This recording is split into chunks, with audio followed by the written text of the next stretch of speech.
Hello and welcome to the Parkinson's Foundation Symposium. I'm Apurva Zawar, founder of Beyond Rehab, and here with Foundation is Sarah Osborne, Kayla Mead, and Jenna Linon. First, we'd like to thank the people with Parkinson's, care partners, and healthcare providers joining us here today. We appreciate you and are so glad you're here. Welcome. Our sponsors help to make these events possible, so thank you to Amneal, AbbVie, Boston Scientific, Abbott, Morse, and Acadia. We appreciate your generous support. You can learn more about them here today. The mission of Parkinson's Foundation is to make lives better for people living with Parkinson's today until there is tomorrow without the disease. The mission is fulfilled through three pillars, which are better care, research, and education. The Parkinson's Foundation provides free resources, including the website parkinsons.org, the educational book series, webinars, podcast, a hospital safety guide, newly diagnosed materials, and the toll-free helpline at 1-800-4PD-INFO. The global network creates more opportunities for people with Parkinson's disease to access high-quality care and more opportunities for health professionals to advance and share their knowledge. The network delivers care to nearly 200,000 people annually. In the Pacific chapter of Parkinson's Foundation, there are two centers, Oregon Health Science University in Portland and Swedish here in Seattle. The Foundation's newest research project is PD Generation, a no-cost at-home genetic test for people with confirmed PD diagnosis. The website is parkinsons.org/PD Generation. Parkinson's Revolution is an indoor stationary cycling event that generates awareness and raises funds for the mission. The Revolution ride here in Seattle takes place in February, and you can bookmark this website and check back for more details at pdrevolutionwa.org. We hope you all stay connected on our website, social media channels, and by phone and email through the helpline. So before we get started with the event, a few housekeeping items. We encourage you to write your questions down on your inbox, on the index card found on the table and hand them at the Parkinson's Foundation table. We'll have a moderated Q&A segment with the speakers after the presentation. We also want to remind everyone that we are recording the event and will post it on our YouTube channel and share the video after the event. We have a great program lined up for you today. We are going to talk about motor and non-motor symptoms, treatments, and research. So let's get started. So I'd like to get started with our first presentation by Dr. Pravin Khemani. I'm happy to introduce Dr. Pravin Khemani. He's the medical director of the Movement Disorder Program at the Swedish Neuroscience Institute, a member of the Parkinson's Foundation Global Care Network. He's a movement disorder neurologist who is certified by the American Board of Psychiatry and Neurology and the American Board of Electrodiagnostic Medicine. Welcome, Dr. Khemani. Thank you.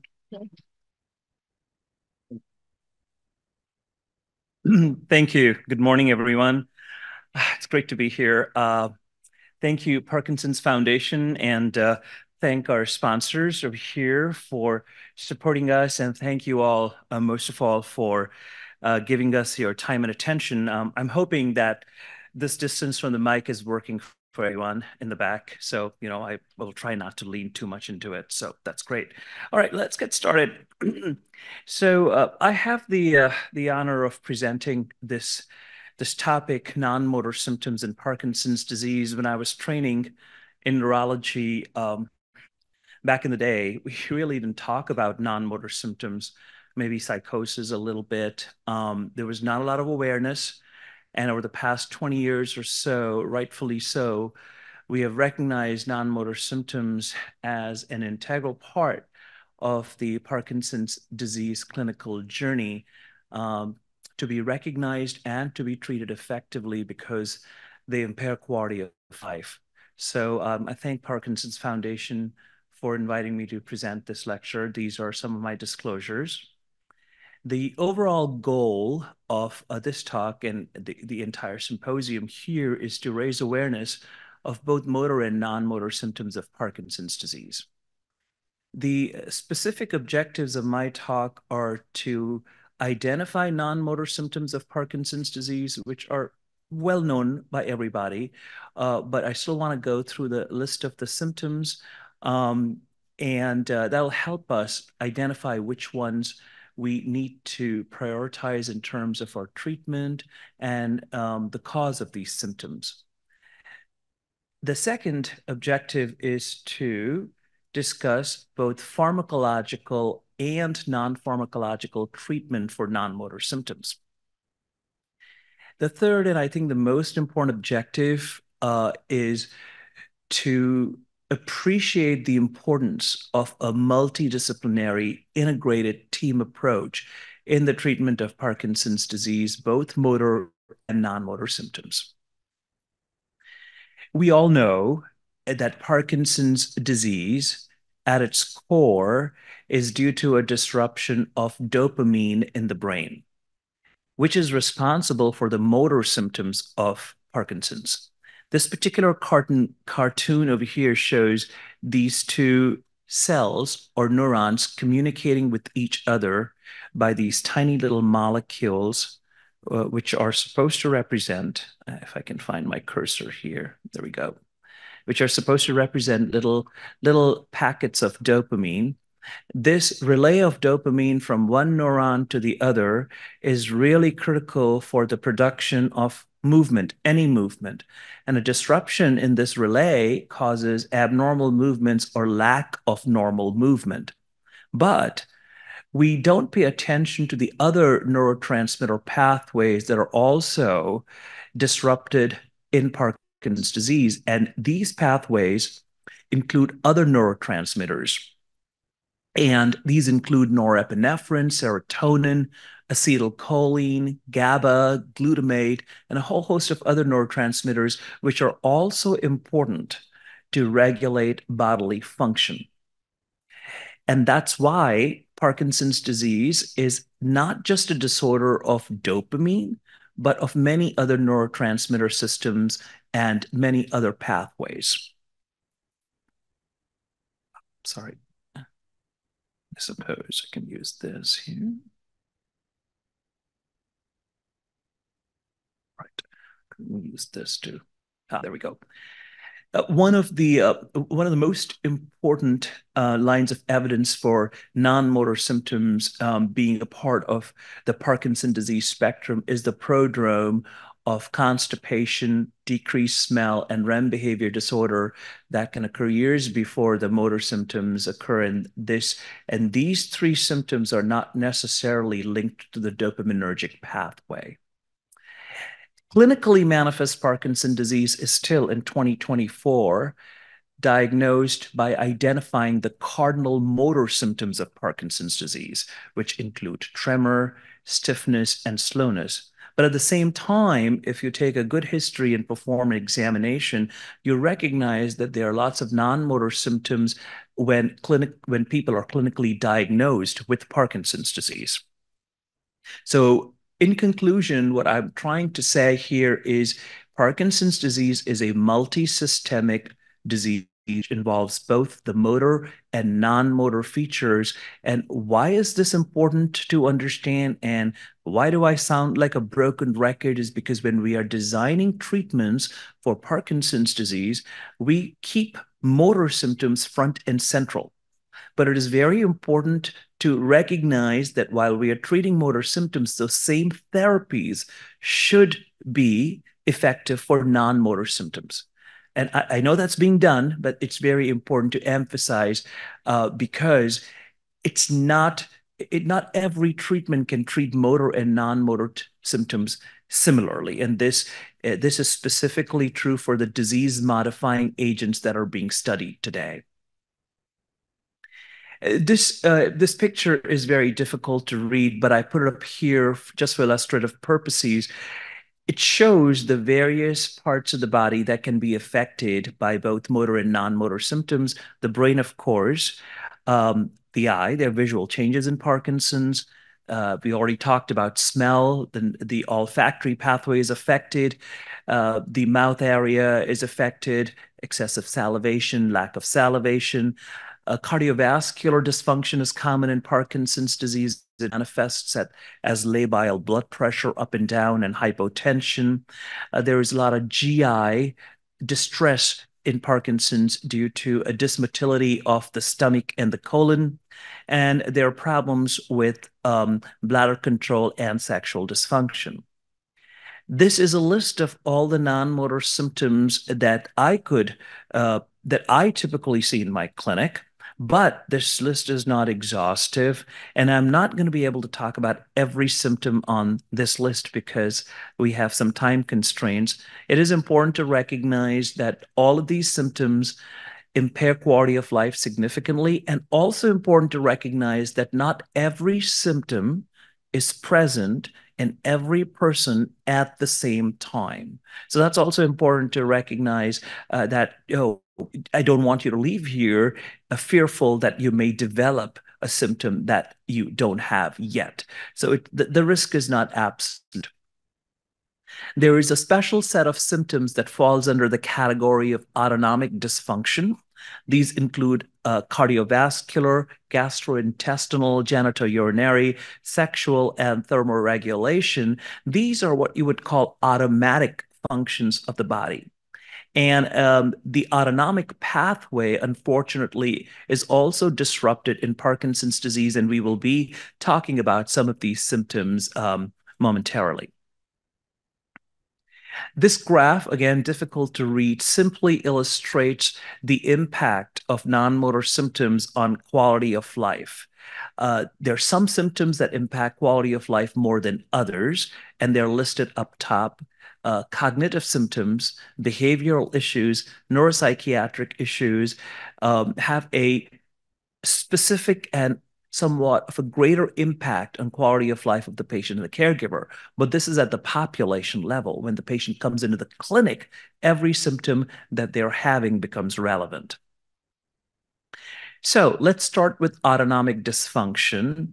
Autonomic dysfunction, I broke it down to about 4 different categories, and I will be talking about neurogenic orthostatic hypotension, constipation, lower urinary tract symptoms or LUTs, and sexual dysfunction.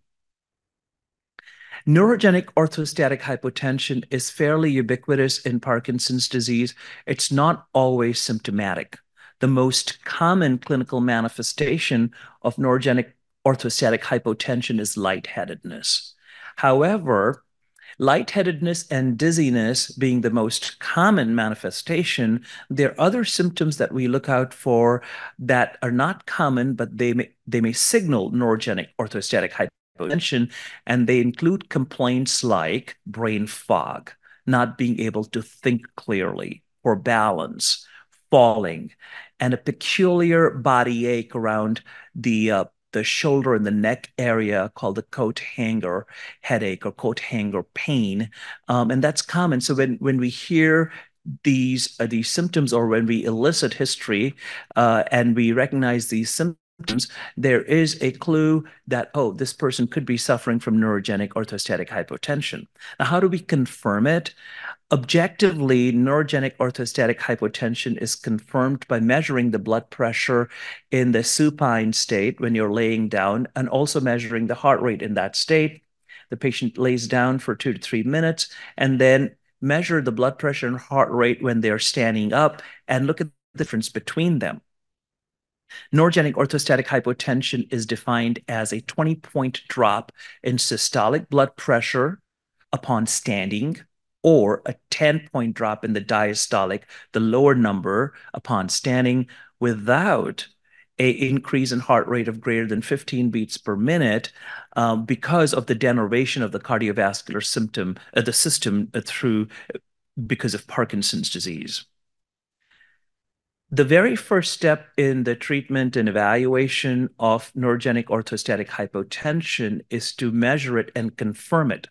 And in our clinic, we do that through a blood pressure diary. I have a little diary or a little chart that I give people. They go home, they have a good standardized blood pressure cuff at home, and then they measure the blood pressures and report back to me to see if there is indeed neurogenic orthostatic hypotension. Once we identify this, either clinically or through these measures, it is important to look at the patient's medications, what they are taking. Both Parkinson's medications and a whole host of other medications can exacerbate and contribute to neurogenic orthostatic hypotension. So that is the very first step. Look at the medications and try to modify them. Please do not eliminate any of these medications suddenly without talking to your prescribing doctor, because some of these cardiovascular medications can truly be life-saving. Once we do that, we also simultaneously look at non-pharmacological measures to improve neurogenic orthostatic hypotension, and these are commonsensical. Adequate hydration up to 2 to 3 liters per day, adequate salting of food, liberalization of salt elsewhere, which when the cardiologists hear me telling that to the patient, they're fairly shocked. But that is important to raise blood pressure up. We use compression stockings, abdominal binders as frequently as we need to, because they're quite cumbersome, but they have a value in mitigating neurogenic orthostatic hypotension. And then there are certain exercises which the physical therapist can teach us to pump blood up to our brain to minimize neurogenic orthostatic hypotension. So we are doing this simultaneously with looking at medications. And despite this, if there is still troubling neurogenic orthostatic hypotension, lightheadedness, dizziness, and the other issues that I talked about, we do have medications to treat neurogenic orthostatic hypotension. But before we employ these medications, there's another entity or another symptom that we need to look for, which is supine hypertension, a sudden spike in blood pressure when you're laying down. Unfortunately, supine hypertension coexists with neurogenic orthostatic hypotension. So you're between a rock and a hard place. When you lay down, the blood pressure spikes up. When you stand up, the blood pressure drops like a hot potato. What are you supposed to do? Well, the very first thing that I recommend is to treat that supine hypertension. On the next slide, we will see how, before we use medications for treating neurogenic orthostatic hypotension, because guess what? When you give the medication for neurogenic orthostatic hypotension, the supine hypertension gets worse, and that can shoot up to dangerous levels and cause strokes, etc. It is truly a theoretical risk, because in many, many years of my practice, I haven't witnessed it, but it's still very important to recognize it, particularly in people who already have cerebrovascular disease and cardiovascular disease. Once we take care of that, then we go to the medications that treat neurogenic orthostatic hypotension. The medication that's FDA approved for this purpose is droxidopa. If we can get it, that would be the first-line medication we prescribe. But there are other medications, including fludrocortisone or midodrine, that can be used to treat neurogenic orthostatic hypotension. And this is an iterative cycle. We basically we look at blood pressure diaries repeatedly and talk to the patient to ensure that we are effectively treating neurogenic orthostatic hypotension. So this, we already talked about the treatment of supine hypertension. In addition to giving medications, one of the most important things we can do is raise the head of the bed. And it's not sufficient to just put pillows under your head or use a wedge. The actual head of the bed needs to be raised to activate the renin-angiotensin system to mitigate neurogenic orthostatic hypotension. And you see a cartoon that I made over here where the bed is raised. It's uncomfortable, and if you don't have a support at the bottom, you could slip out of bed. So, this requires some amount of handyman work in order to accomplish. And despite this, if one does identify supine hypertension, then low-dose antihypertensive can be initiated at night, but I always talk to the primary care doctor to make sure that this is the right thing to do. Then we come to the treatment of neurogenic orthostatic hypotension once these guardrails are in place. And we already talked about droxidopa. This slide tells you that you can take it up to 600 milligrams 3 times a day. We don't always need that amount of droxidopa. And then headache, nausea, dizziness is also something that we need to look for because these can be side effects of supine hypertension. The other medications we talked about in the previous slide. There are patients who have Parkinson's disease, renal conditions, pacemakers, they're on anticoagulation, have atrial fibrillation, etc. These are complex patients. So I collaborate with the cardiologist in treating their blood pressure. It's very important because you don't want to treat one thing and create a problem in another area. There's a lot of research being done in neurogenic orthostatic hypotension. There is a medication called ampreloxetine, which is being studied. Nicotine patches are being studied to raise blood pressure safely. And then abdominal exercises and elastic abdominal binders are being studied to see to what extent they can treat neurogenic orthostatic hypotension. Moving on to GI dysfunction and Parkinson's disease, up to 45% to 50% of people with Parkinson's disease can have gastroparesis, which is slow or inadequate emptying of the stomach into the intestine. And then there is constipation due to slow colonic motility. And that is very, very common, not only in the general public, but in Parkinson's disease is much more common in prevalence compared to the general public. Constipation and gastroparesis can impair quality of life. They can be quite uncomfortable, but they can also cause back pain. Unfortunately, severe constipation can cause fecal impaction and perforation, which needs to be medically and surgically treated. Straining can result in hemorrhoids and anal fissures. And then encopresis is fecal incontinence that can occur in severe untreated constipation. So for all of those reasons, constipation must be treated effectively. But there's another reason.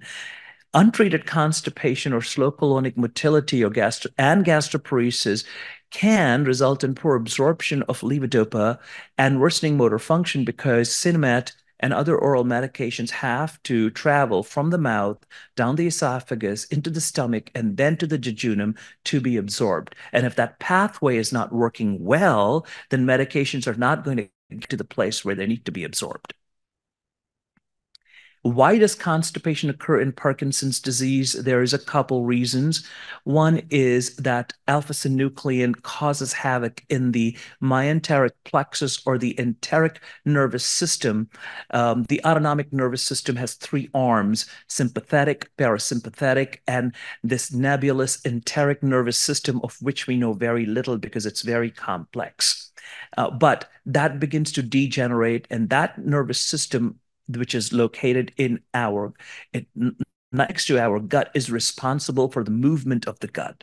The second cause is there is a degeneration of those neurotransmitter pathways that we talked about. And one pathway is the vagal nerve pathway. There is a vagal nucleus in the brainstem, which is a collection of neurons. And that is essential in working with the enteric nervous system to move the gut. And that begins to degenerate or get disrupted in Parkinson's disease. Therefore, we see constipation and gastroparesis. In addition to Parkinson's disease causing constipation and gastroparesis, there are other causes that should be identified and treated. These include H. pylori infections, certain medications that can make constipation worse, calcium, vitamin D, iron supplements. They can make constipation worse. Propranolol can make constipation worse. They're important. We need them, but one needs to be cognizant of the side effects of these medications. If you've had abdominal surgeries, you could develop lesions or you could develop adhesions in the gut, which may need to be surgically treated.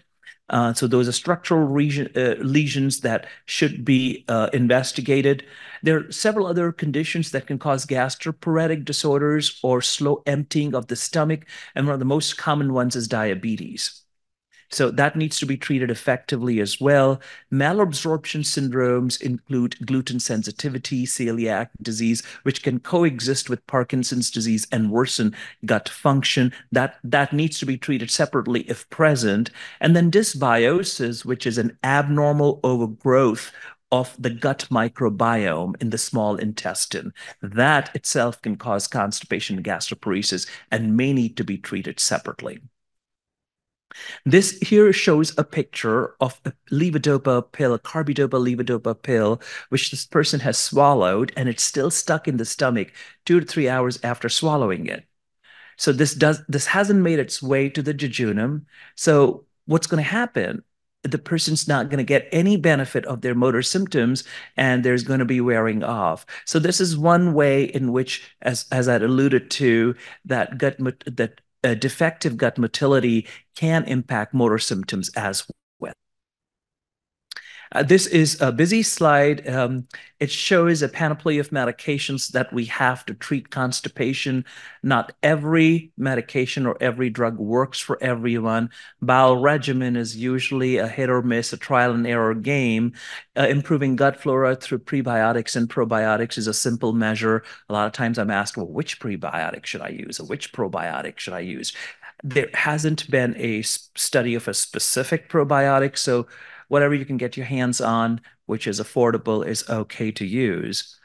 Bulkers, osmotics, and stool softeners are commonly employed when simple measures such as changing diet and adequate hydration don't work. One of the most common bulkers is PEG, polyethylene glycol, also known as Miralax. There's Macrogol, and there's a whole bunch of others that are listed here. Prescriptives are used when constipation remains refractory despite these over-the-counter measures. Lubiprostone is a medication that facilitates gut movement. It's studied in Parkinson's disease, and it is thought to be effective in treating constipation. And I have a low threshold for prescribing it to people who are suffering from constipation. I would recommend stimulant laxatives such as Dulcolax, etc., not be used very commonly. They can be harsh, and you don't want to play catch up. You want to treat constipation every day, daily, for the lifetime, which is a better treatment option than using laxatives. There's been a lot of work done in cognitive behavioral therapy and abdominal massage in treating constipation. There is a fairly direct link between mood disorders and worsening constipation. Depression and anxiety can also slow gut down. So we need to look for those conditions and treat them if they're present. Up top, you see this red line through this agent called metoclopramide, Reglan. This is a big no-no in Parkinson's disease. It is very commonly used by GI physicians, surgeons, particularly in the hospital setting. So I know that Parkinson's Foundation has a list of things to do when you're hospitalized. There is a kit that you can get, and I would highly recommend that everyone get that kit. And if you are hospitalized for whatever reason, give it to the nurse or the doctor in charge. That likely has a list of medications one shouldn't use to stimulate the gut. Reglan blocks dopamine, and it can worsen Parkinson's symptoms. So therefore, we don't use it. Lower urinary tract symptoms in Parkinson's disease are mainly manifested by increasing frequency of urination at night, frequency of and urgency of urination during the day, and also incontinence due to bladder hyperreflexia. The bladder is spasming when it shouldn't. So there is a problem with storage in Parkinson's disease, and this is called neurogenic bladder. Frank urinary retention, not being able to urinate, is not common in Parkinson's disease. And when this occurs, that's a red flag.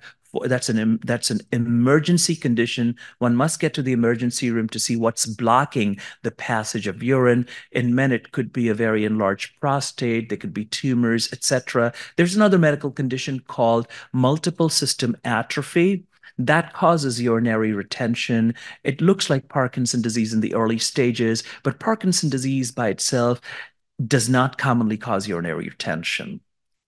Pharmacological treatment of lower urinary tract symptoms includes avoiding certain medications, which can help, but which can also make cognition worse. And these are anticholinergics. If possible, we need to avoid these medications. Two medications that are safe to use because they act at the peripheral level are solifenacin and mirabegron. Unfortunately, these are hard to get. Insurance, you know, uh, it throws up a lot of blocks, and then we have to go through it, but they are available. And Botox is reserved for special cases. It's given under ultrasound guidance by urologists. It can have side effects, and so therefore it's reserved for refractory hyperreflexia or neurogenic bladder.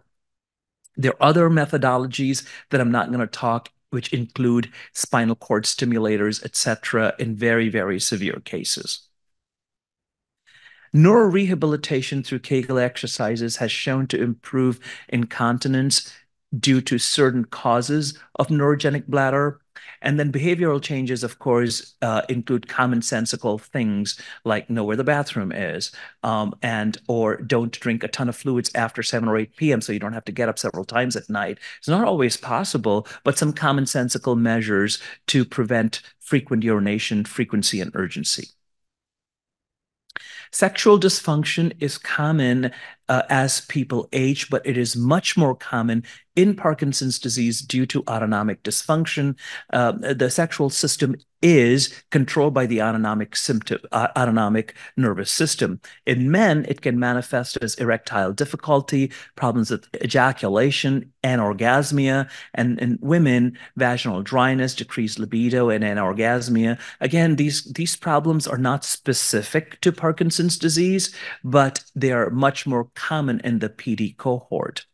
Before we use medications of the phosphodiesterase, PDE5 class, Cialis, sildenafil, etc., it's important to recognize that these can make orthostatic hypotension worse. So that needs to be kept in mind. I always try to get a urological consultation before I prescribe any of these medications to see if there is a reversible cause of sexual dysfunction. There is, again, a connection between stress, psychosocial, depression, and anxiety and sexual dysfunction. Therefore, when mood disorders are present, they should be treated because they could be exacerbating sexual dysfunction. All right, so that is dysautonomia or autonomic dysfunction. Moving on to sleep and fatigue.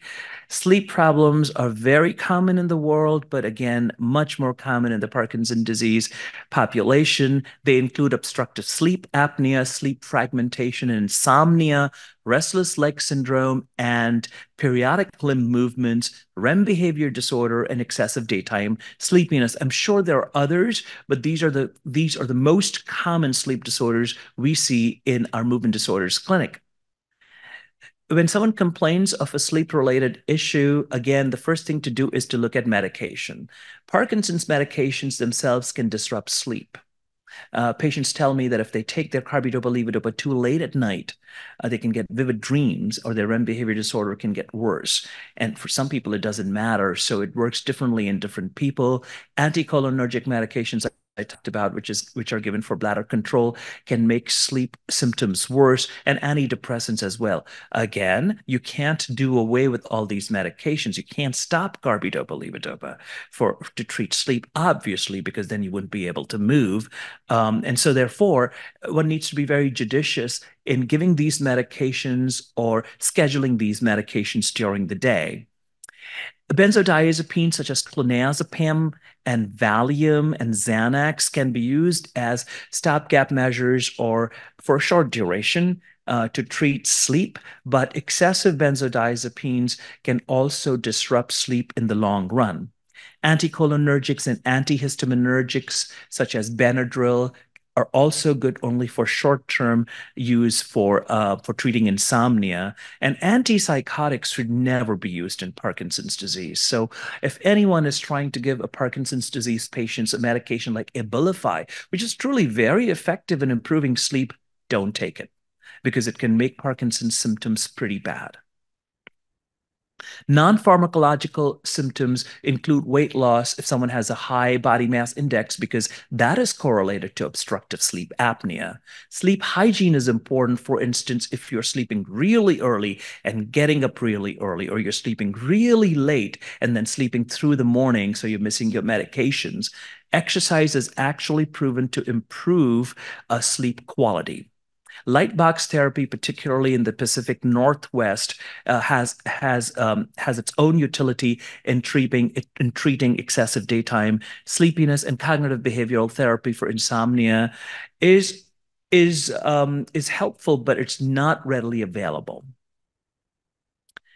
So for obstructive sleep apnea, when we identify it through a sleep study, it is fairly straightforward. We have CPAP and other devices that we should use. And in fact, by treating obstructive sleep apnea, one may recognize that other sleep conditions also improve automatically. Insomnia, again, very common in the general public, but also much more common in the Parkinson disease cohort. I've listed some medications over here that can be used. They need to be used judiciously. Melatonin, not very effective or potent, but doesn't have a lot of side effects, and it works really well for some people. So it could be first line in treating insomnia.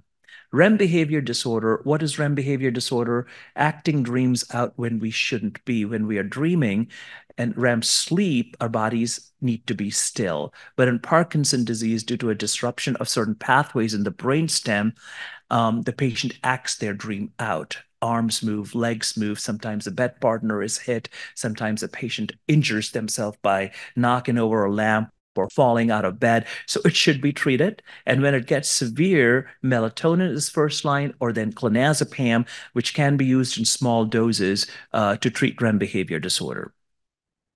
Restless legs and periodic limb movements of sleep, again, very common. And can be very easily treated by the same medications that treat Parkinson's disease, such as dopaminergic agonists. We recognize these medications: rotigotine patch, pramipexole, ropinirole, etc. There are other medications that are not used for Parkinson's disease that are also used to treat RLS and PLMS, and they include gabapentin, pregabalin, and gabapentin, and arcarbil. Iron deficiency is known to be correlated with worsening restless leg syndrome. So a simple blood iron test could tell us if someone is deficient in iron, and if they are, iron supplementation may be all one needs to treat restless leg syndrome. Excessive daytime sleepiness, again, commonly reported and kind of difficult to treat because Parkinson's disease medications can promote excessive daytime sleepiness. However, excessive daytime sleepiness may exist in people with Parkinson's disease even as a prodrome before we start levodopa. So it is, I think, a result of neurotransmitter dysfunction in the brain. When all measures are taken and someone is still suffering from excessive daytime sleepiness, there are medications such as modafinil that we can use. Amantadine has some value. It's not very potent, and I don't recommend massive doses of caffeine, although small sips of caffeine during the day may be helpful, because caffeine can have a paradoxical effect on sleep. Fatigue.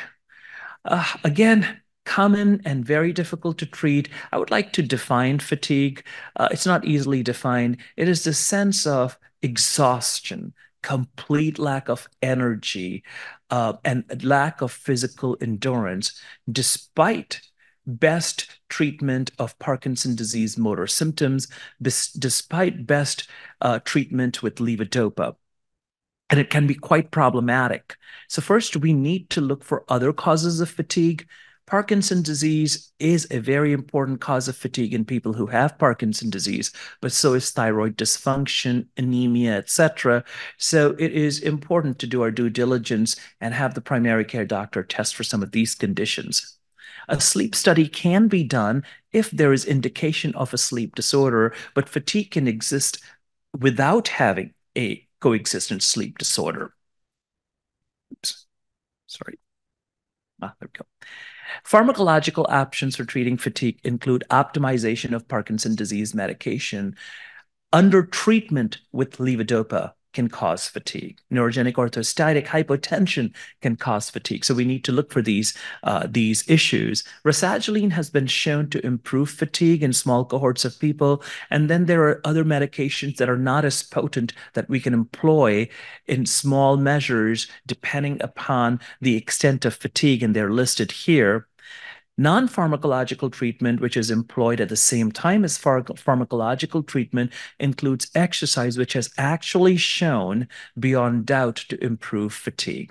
So it needs to be incorporated.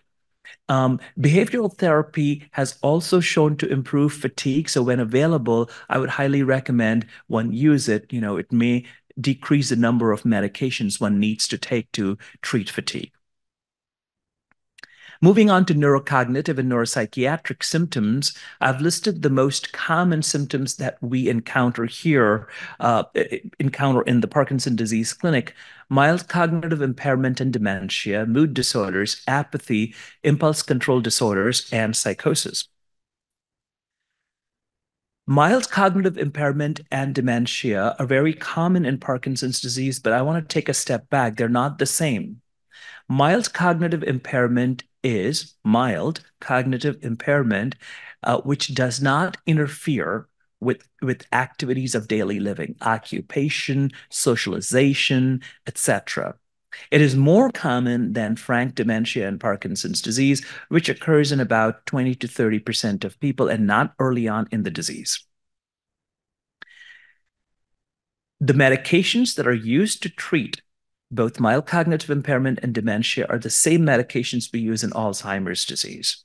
They include donepezil, rivastigmine, galantamine.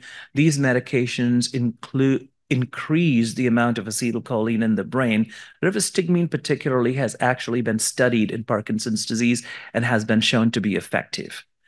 It goes without saying that cognitive impairment is quite difficult to manage for both the patient and the caregiver. So there needs to be, in a multidisciplinary clinic, the means to provide family support and some means of cognitive rehabilitation to patients having this condition. Depression and anxiety are quite common in Parkinson's disease even before the clinical symptoms are manifest. Undertreated patients have more depression and depression than people whose levodopa has been optimized. So the one thing that we want to do is to make sure that the patient's levodopa is optimized, they're not undertreated, so that they're able to take part in exercise, etc., which can mitigate mood disorders. When medications are used, we pick a medication that has the least amount of side effects. The two medications that have been studied specifically are venlafaxine and paroxetine, but I'm sorry to say that study was not very good. They looked at these two medications against placebo, and shockingly, they concluded that, oh yeah, these two medications are better than nothing. But I don't think that these medications are what we need to limit ourselves to. There are other medications that we use, including duloxetine, etc., that can be very useful. Cognitive behavioral therapy, I alluded to for cognition, and in very, very refractory cases, electroconvulsive therapy or transcranial magnetic stimulation. When depression, anxiety become difficult to treat, or they're not treated by these first-line medications, it is imperative to refer patients to psychiatrists if you can find one. It's really an act of Congress to go see one these days because, there's all this insurance hoopla going on. Apathy is defined as a lack of motivation to participate in activities of daily living. This could be lack of motivation to get up and shower, lack of motivation to get up and exercise, lack of motivation to do anything and just sitting in a chair, not doing much. Again, patients undertreated with levodopa can have more apathy, so it's important to identify and make sure that the PD medications are optimized. Despite that, if apathy persists, It is quite difficult to treat. The medications listed here, including rivastigmine, have shown in very small cohorts to treat apathy. We try them all until we can get a handle on this condition, but it may persist in some people and be quite problematic.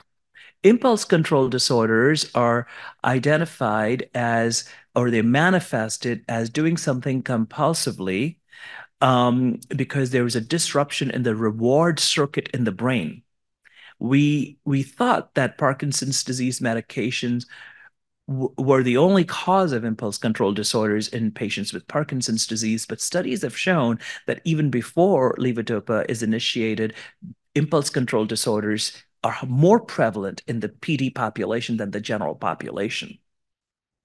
They are manifested as um, excessive gambling, hypersexuality, indiscriminate hypersexuality, excessive food eating, hobbyism, and excessive buying. These are some manifestations of impulse control disorders. The medications that are most notorious for exacerbating impulse control disorders are the dopaminergic agonists. We know what they are: pramipexole, ropinirole, rotigotine, and apomorphine. So the first thing we want to do when we identify impulse control disorders is to minimize and very gently eliminate these medications, because you cannot stop these medications suddenly. That's a big no-no. Cognitive behavioral therapy is important in people in whom impulse control disorders is persistent and is really disrupting the family dynamic. There is some role for naltrexone and valproic acid. I've used these sparingly in concert with the psychiatrist to improve impulse control disorders. And I don't recommend amantadine. It made its way into this list because of a very small study that was done. Amantadine can potentially worsen impulse control disorders, so we don't use it very much to treat ICDs. Psychosis is defined as a break with reality, manifested as delusions or hallucinations. Delusions are abnormal, irrational thoughts, and people can act on delusions, and hallucinations are perception of things that are not there. They can be visual, auditory, or even tactile. And delusions are particularly difficult to treat because the person who's having delusions doesn't have insight into their delusions. So that just needs to be kept in mind. And why should psychosis be treated? Because it can really harm the patient and the caregiver. The person who's suffering psychosis has a break with reality, so they are not acting rationally. They need to be kept safe. Amantadine and certain dopaminergic agonists can make psychosis worse. So when we hear that someone is having psychosis, we try to do away with these medications. Other medications include anticholinergics, pain medications, and certain cardiac medications. You can't eliminate all of these, but you can work with the provider who is prescribing them to say, hey, is there an alternative to these medications? So can some of these be eliminated? One very common cause of sudden psychosis in older individuals is an untreated urinary tract infection.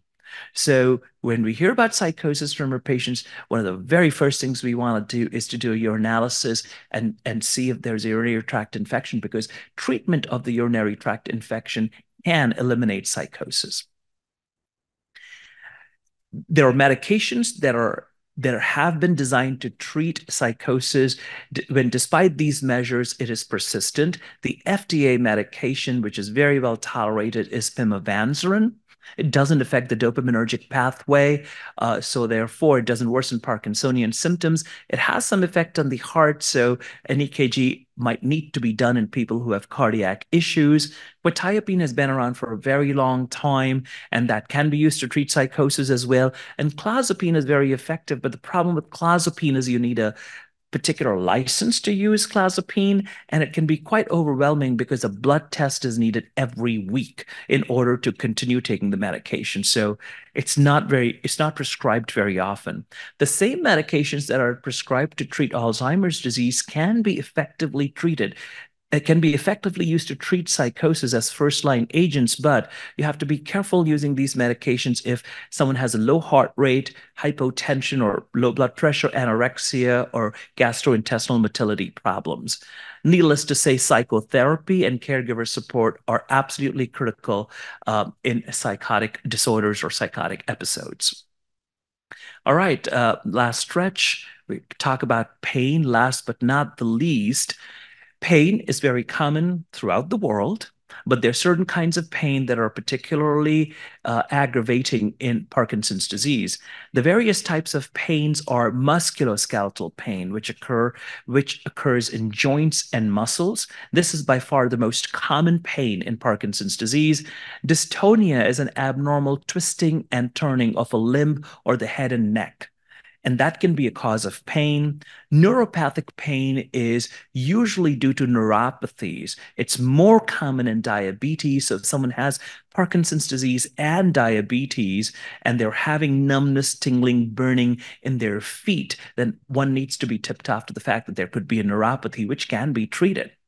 Central neuropathic pain is not very common in Parkinson's disease. This is due to a lesion right in certain areas of the brain. It is more common in strokes and multiple sclerosis, difficult to treat, and a small subset of people with Parkinson's may have it, but it's important to recognize because the treatment may be different from other causes of pain. Again, some kinds of pain are responsive to levodopa. So it is important to optimize carbidopa-levodopa as a first line to treat pain. And if pain is still persistent, then we do our referrals and we investigate for pain, for musculoskeletal pain, joint pain. I call in the physical medicine and rehab physician or the orthopedic physician. Dystonia can be treated in the movement disorders clinic. It could be dystonia in the off state. It could be dystonia in the on state. It could be sporadic random dystonia. And so therefore, once we optimize Parkinson's disease, medications of dystonia is still present or prevalent, we have medications to treat it. I use benzodiazepines and trihexyphenidyl sparingly because they can have cognitive side effects. Botulinum toxin injections are very useful for focal dystonia in Parkinson's disease. Neuropathic pain can be treated by a different set of medications. There are certain causes of neuropathic pain that can be identified and treated to mitigate pain. And one common cause is B12 deficiency. So it's important to look for vitamin B12 levels in the blood to make sure that they're not deficient in B12. Again, central neuropathic pain, uncommon, but it can be treated with gabapentin and a class of medications called tricyclic antidepressants. If none of these modalities work, I definitely refer patients to the pain clinic at Swedish, and there are pain clinics all over the place, and they come up with a collaborative method to treat pain, which includes invasive procedures, certain injections, psychosocial support, etc. Spinal cord stimulation is reserved for really refractory pain that doesn't respond to other measures. There is a significant role for cognitive behavioral therapy because untreated depression and anxiety can significantly exacerbate pain. So if mood disorders exist, one can mitigate pain by treating mood disorders. And the role of physical therapy, occupational therapy in treating pain cannot be overemphasized.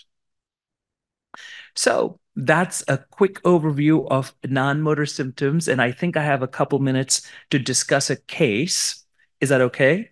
Yeah, great. So this is a case of a 65-year-old woman with Parkinson's disease who presents as a new patient to a primary care physician. She's had progressive slowing, stiffness, and tremors for a decade. Recently, she lost both her primary care doctor and neurologist. They retired. They moved away. This happens all the time. She presents to the primary care doctor. She has these abnormal writhing movements, which are recognized as dyskinesias. She says her medications are not lasting from one dose to the other, which is recognized as wearing off. Unfortunately, she has fainted once or twice due to low blood pressure, is severely constipated, and is also having occasional hallucinations. So a lot going on here. Medications she's taking are the standard carbidopa levodopa, but also dopaminergic agonists such as ropinirole. She's taking two antihypertensives, and that's a red flag because she's fainting due to low blood pressure. Perhaps she doesn't need two blood pressure medications. And then Benadryl night, which is an anticholinergic, which can worsen cognitive issues and also worsen hallucinations. So there are lots of red flags over here. The primary care doctor is obviously overwhelmed when this person, sorry, comes into the clinic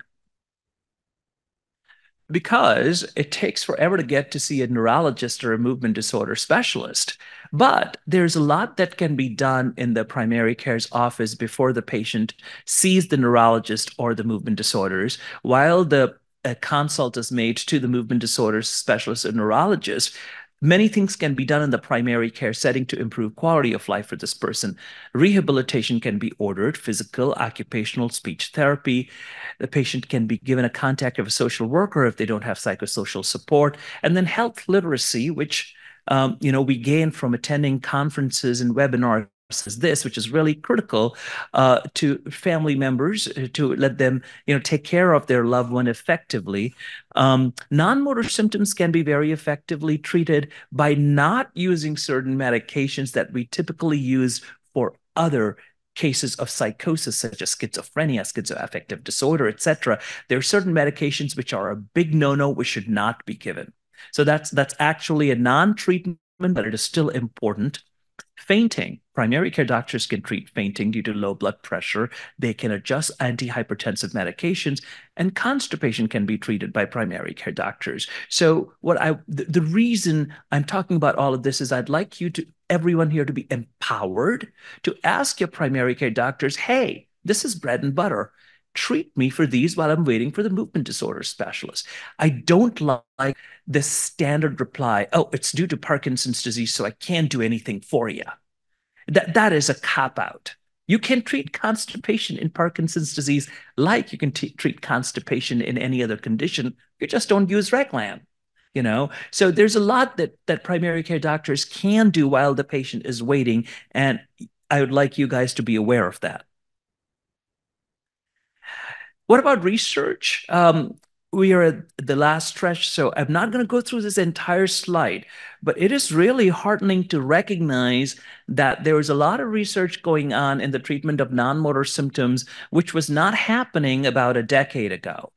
Most of us were researching motor symptoms, but now specifically we are researching devices, drugs, and therapies to treat neuropsychiatric symptoms, mood and behavior, the gut microbiome, cognition, constipation, REM behavior disorder, psychosis, impulse control disorders, overall mental health, and mild cognitive impairment, which is very good because we do need effective treatments for all of these conditions. In summary, the very first step towards treatment of non-motor symptoms is their recognition by the patient, by the movement disorder specialist, and by the primary care physician. Non-motor symptoms should be treated promptly and effectively. One shouldn't wait because they really impair quality of life significantly. There is unfortunately a huge treatment gap. We have a lot of medications for treating constipation, sleep, psychosis, depression, fatigue, apathy in people who don't have Parkinson's disease because we can't use the same medications to treat people with Parkinson's disease because that can make Parkinson's disease worse. So we have fewer tools in our toolbox when we're trying to treat non-motor symptoms in patients with Parkinson's disease. Hence, we need more tools and research.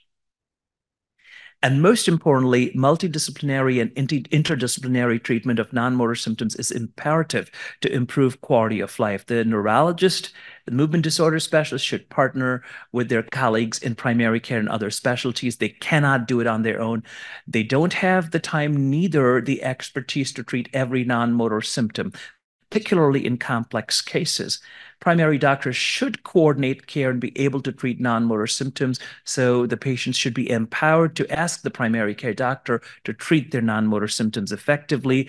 At Swedish now, we have an annual neuro update, which is designed primarily for primary care doctors every year to teach them about neurological conditions so we can coordinate effectively with them. And that has been impactful. And it's also important to recognize that non-pharmacological treatments should be used first, if possible, in consort with pharmacological treatments whenever possible to improve quality of life for patients affected with non-motor symptoms. Thank you. Sorry, I went over a couple of 3 minutes. Thank you.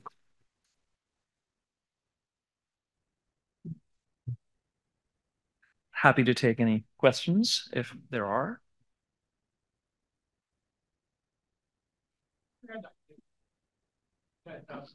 People with Parkinson are less likely to get Alzheimer's or dementia.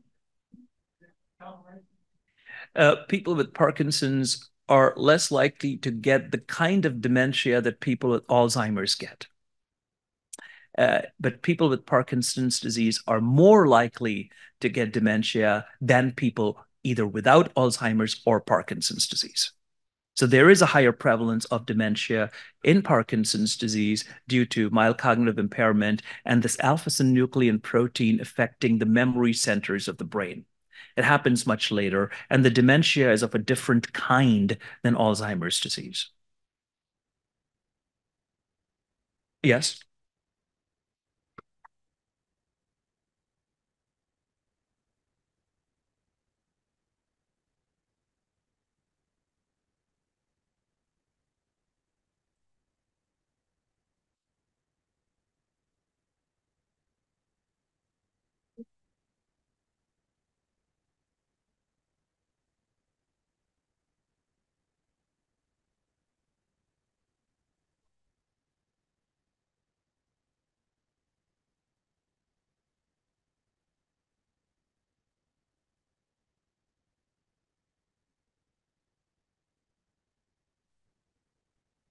So the question is Rytary a good drug for management of motor symptoms? One, you're going to have an excellent lecture by Anny this afternoon, and I think she's going to go over it. And number two, yes, it is. It's a very good medication, but it needs to be judiciously used. And we're very lucky. We have Carol Lawson from Amneal sitting right behind us, who can answer questions about generic versions, etc. But I do believe there is a place for the use of Rytary in people who need it. It's not given indiscriminately to everyone. It's difficult to get, but someone's having wearing off, etc. And again, that's used for motor symptoms, not for non-motor symptoms. So if there's a question about non-motor symptoms, I think there was one, the gentleman in the red shirt, you had a question?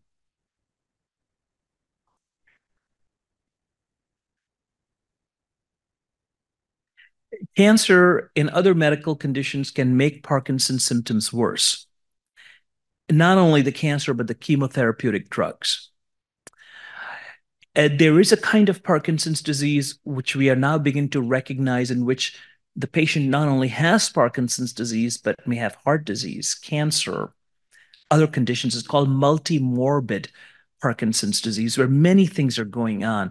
That's the most challenging kind of Parkinson's disease to treat because the other conditions are negatively impacting Parkinson's disease. So that's a short answer to your question on how cancer affects Parkinson's disease. Not all cancers, but the general view is cancer and chemotherapeutic drugs may make Parkinsonian symptoms worse.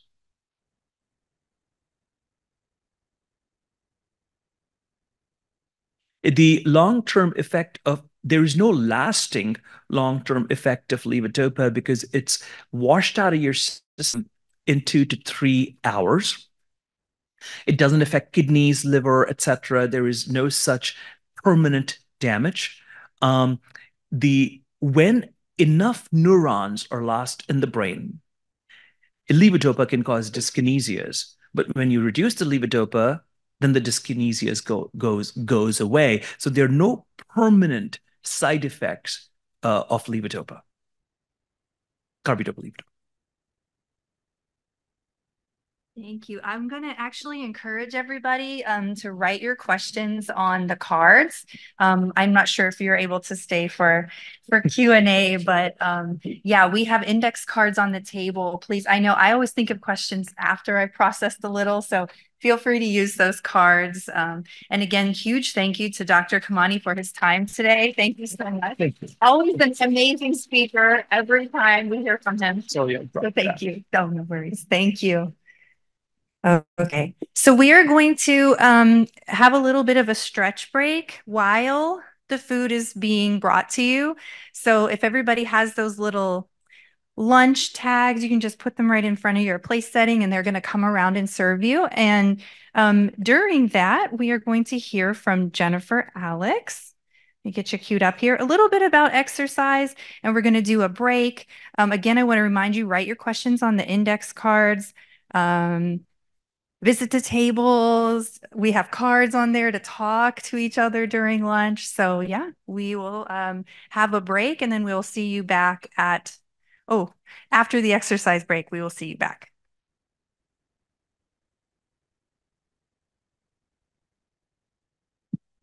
Hello, everybody. So feel free to pop out if you need to. I'm going to talk a little bit, and then we're going to try to use most of my time to move and stretch a little bit. My name is Jenny. I'm a physical therapist at the Parkinson's Fitness Project. We have two locations. One of our locations is here in Bellevue, and we have another clinic in Leshai. So my main point is I want to talk about, as you heard in Dr. Khemani's talk, he kept referencing exercise. So why is exercise so beneficial to all of you? Two main reasons. So exercise can improve motor function. So if you want to work on your balance or you're walking, you want to make your movements more powerful. But Dr. Khemani also touched on the other point, which was if you're looking to improve mood, sleep quality, fatigue, exercise can be really helpful to address some of those non-motor symptoms of Parkinson's as well. And so why is this happening? It's more than just the fact that we're strengthening your muscles and stretching your joints. Exercise has really powerful changes in your brain. And I'm not going to go much into the research today, but how I tend to explain it to my patients is exercise is getting blood flow to the brain. It's optimizing the health of your brain. And then it's also increasing the efficiency of your dopamine system. So we want all of the dopamine that your brain is still producing, all of the medication you're taking. We don't want any of that dopamine to go to waste. So there's a number of really powerful changes in the brain that can happen as a result of exercise. And overall, the goal would be to delay the progression of your Parkinson's. Obviously, you get told by a lot of people that you should exercise, and it's sometimes hard to know how you should be putting that into practice. And there's 5 main principles that we encourage our patients to have as a part of their routine.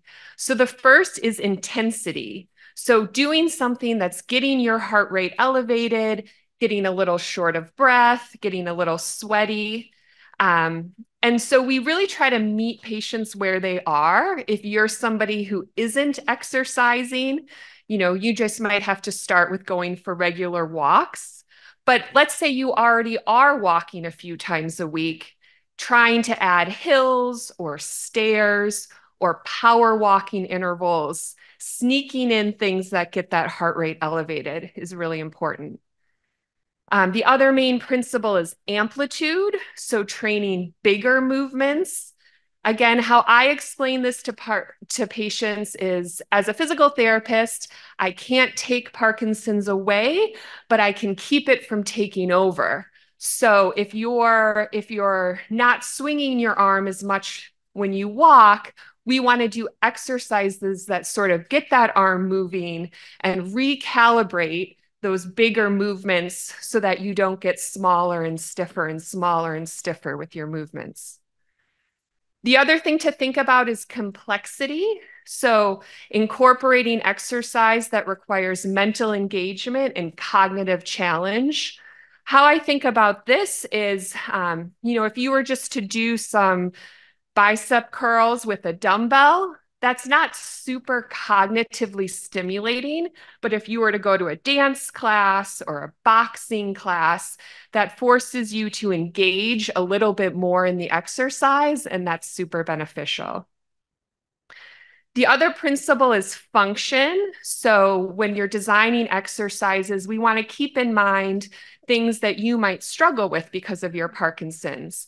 So if posture is a goal for most of my patients, exercises to help you getting in and out of bed or address freezing. So that's, I think, the real benefit of doing a Parkinson's specialized exercise class is it really integrates some of those functional skills. And then probably most importantly is consistency. So I always tell people making exercise a daily habit. So when I'm starting with somebody, I might say our goal is walking 10 minutes every day and really making that a habit. That's far more beneficial than doing like 1-2 hour walk a week, really sort of building it into your routine.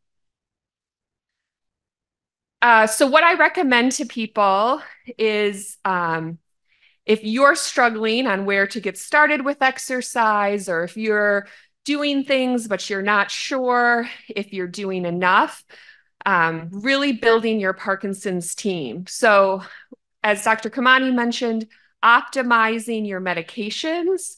The better you're moving, the more able you are to engage in high quality exercise. So starting there, and then working with a physical therapist. I think it's important working one-on-one with someone to address some of the barriers to exercise.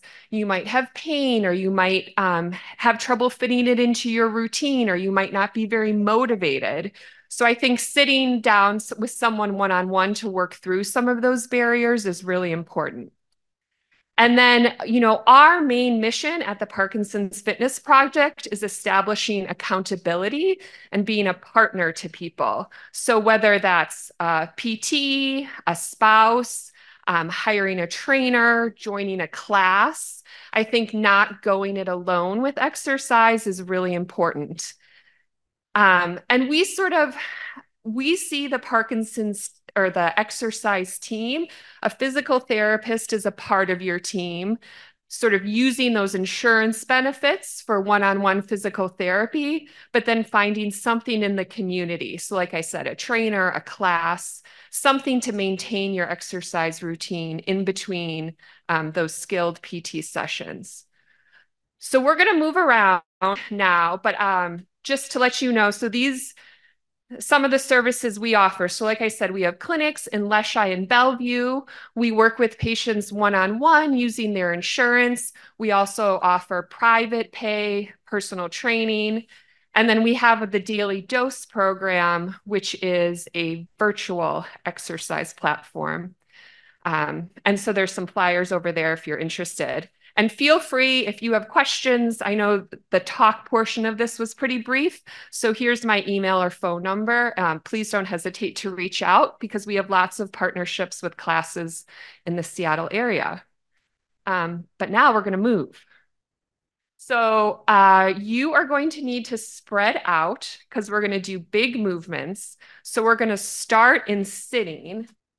So I want everybody to come to the edge of your chair. Okay, so what if I told you all to sit up tall? What would it look like? Pretty good. So now we're going to start to build an amplitude. So now what I want everyone to do is reach forward with me, big fingers, wiggle your fingers, put a spell on me, and then you're going to pull your arms up tall. You all look a little bit taller. So we're going to do that slow again. Reach forward, lean forward, come up tall. Good. Now we're going to start shifting our weight side to side a little bit. So I want you to reach your hand up to the side, come down, reach all the way through your fingertips up to the other side. Good. One more big reach. And a big reach to the other side. Okay, now here's where you test your spacing with your partner. Arms outstretched. You're gonna move your hand to the side. So just follow me. So you're gonna clap and then open big and then clap to the other side and then open big. Clap to the other side, open big, clap, and then open big. We're going to put this all together in a second. Final move, we're going to practice big steps out to the side. Big steps back in, up and out to the side, up and back in. Now add a reach. Step to the side, flick your hand out, come back in, step the side. Okay, so I'm going to put the microphone down so I can do big movements with you. We're going to do 10 repetitions of each. So first, find the beat. So exercising to a beat is really good for your coordination. So down and up.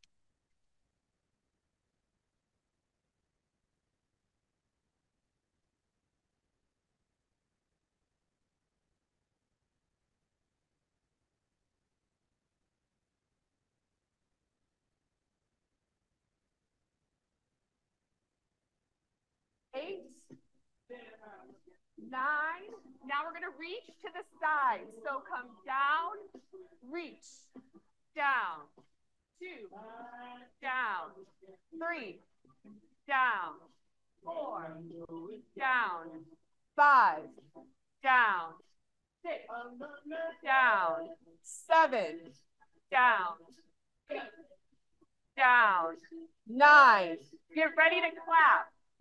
So open, clap, open, open, 3, open, 4, open, 5, open, 6, open, 7, open, 8, open.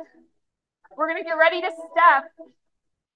So come in, step, in, 2, in, 3, in, 4, in, 5, in, 6, in, 7, in, 8, in, 9, in, 10. Okay, now we're going to go up into standing. So if you feel safe exercising in standing, great. Join us in standing. Otherwise, we'll do those same exercises in the chair. So you can stand up behind a chair if you want something to hold on to. So it's the same 4. So now you're going to squat down and come up tall. Squat, come up tall. Make a fist. Reach up to the side. Down. Now we're going to do that twist.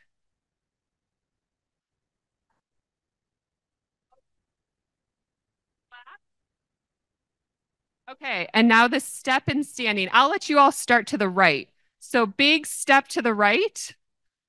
Come back in. Big step to the left. Come back in. Okay, here we go. We got to time it. 5.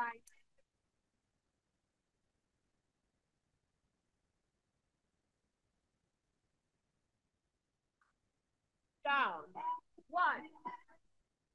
Help me count. Down. 3.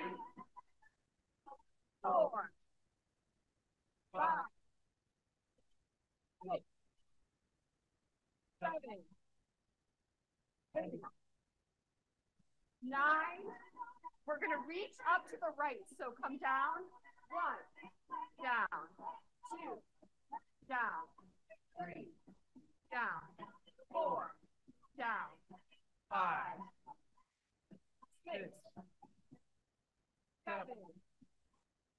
8. clasp to the right. Open.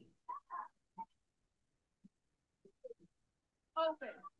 3, 4.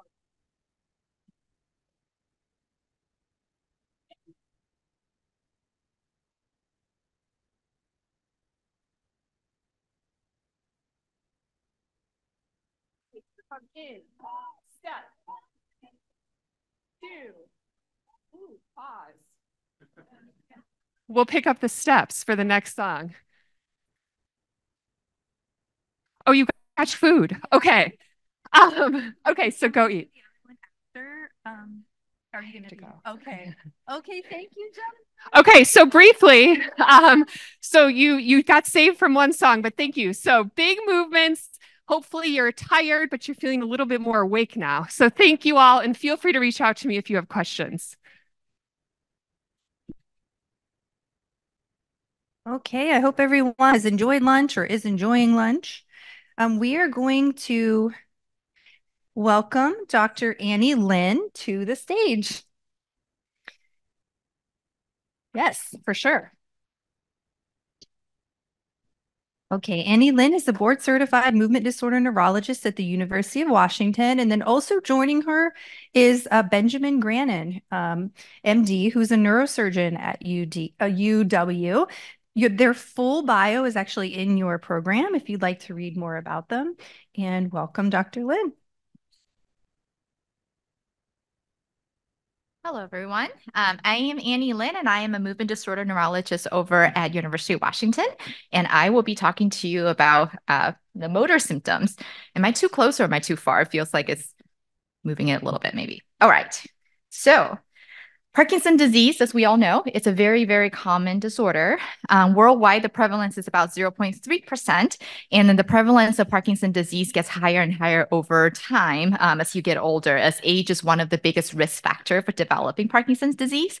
So there's an estimation that by 2030, so 6 years from now, there will be around 9 million people in the world with Parkinson's disease. And I listed some of the famous people that we think sort of connected the image of Parkinson's disease with on the right will be Michael J. Fox, of course. And then next to him is Muhammad Ali. And the one next to that is actually an astronaut who was diagnosed with Parkinson's disease at a very young age. And even after he was diagnosed, he actually did 2 space missions with the diagnosis of Parkinson's disease. So it's pretty impressive. All right. So motor symptoms of Parkinson's disease is generally divided into 4 different categories. And these are the medical terms that we use to describe these motor symptoms. And that may actually not mean a whole lot to you because it's going to be hard for you to go into your doctor and say, hey, I have bradykinesia or my bradykinesia is worse. So we can talk a little bit more what exactly these symptoms could mean to you. So the first one is tremor, and this is probably the most sort of classic symptom that we think about when we think about people with Parkinson's disease. And this is probably also one of the symptoms that make people worry, and the most common reason they decided to go to see a doctor because their hands are shaking and they wanted to know whether or not this is Parkinson's disease or is this something else. So tremor most classically is think of shakiness in the hand. The shaking is kind of rhythmic, generally not very big amplitude, small shaking in the hand. This is the most common place to have. However, the tremor can also affect the legs or it can also affect the chin. Usually, the tremor is what we call a resting tremor, meaning that the tremor is there when you're completely relaxed, your arm is on your side or supported on your lap, and you see little movement in your hand. These resting tremor, you may not notice it, but your family may say, hey, why are you shaking your hand when you're just watching TV? And these tremor, as soon as you think about it, you put a hand on it, you move your arm, the tremor generally goes away. So that's the most classic type of tremors that we see in patients with Parkinson's disease. Typically, the tremor started on one part of the body, typically, say, the right arm or the left arm. Over time, it may eventually involve both sides of the body. However, generally speaking, the side of the body that started usually stay a little worse compared to the other side. Bear in mind that there's about 20 to 30% of patients with Parkinson's disease actually will never have tremor in their entire life, which means that if you do not have a tremor, that does not mean that you are not having Parkinson's disease. The second symptom is rigidity. So this really felt more like stiffness in the joint, stiffness in the muscle, or stiffness of the whole body. Sometimes it can even feel like, oh, could it be my shoulder that needs replacement? Could it be my hip? Could it be my knee? Because we're also dealing more commonly as a more sort of elderly population. So arthritis is also very common. A lot of the time, patients may end up in an orthopedics doctor's office thinking that I probably just need a hip replacement, but turns out it's really the stiffness and the tightness coming from Parkinson's disease. Again, just like tremor, it usually started one side of the body, eventually will become both sides, but the side of the body that started first generally remain the worst side. The third one is bradykinesia. So this is a word, it's a big word, but it really just means slowness in movement. So brady meaning the slowness, kinesia means the movement. So slowness of movement is really, really a general term. And really, this is probably the main big symptom in Parkinson's disease because it can actually cover a whole lot of symptoms that you're experiencing. So it could mean that it's a slowness of completing a task. Like you take longer time for you to get dressed. It takes longer time for you to groom yourself in the morning, take the trash out, eat, etc. It could also mean changes in your voice. When you started off your voice strong, but the more that you try to talk, the softer your voice gets. It could mean a change in your handwriting. When you start writing, the words may look okay and big, but the more that you try to write, the smaller and smaller it gets. When the slowness in movement affects your facial expression, people can look like they're a little stoic. You have a poker face. You seem not really happy. But this really just means that the facial muscles are not moving very much. It can affect people's walking, causing shuffling of the gait, slowness of the gait, and in more severe cases, people can have freezing of gait, where when they walk, they suddenly would feel like their leg gets stuck, and then it's hard for them to move forward, especially when they're turning, when they're going through doors, narrow spaces. Those are the time that freezing of gait are most likely to happen. Finally, postural instability. This essentially just means a sense of abnormal balance. You feel like you're not as steady as before, and there's a higher risk of fall. A lot of the time, people generally have a tendency of falling backward, or they feel like when they're trying to back out, say in a tight closet, they're trying to back out. It's hard to stop the momentum going backward. They may end up falling back and landing on their back.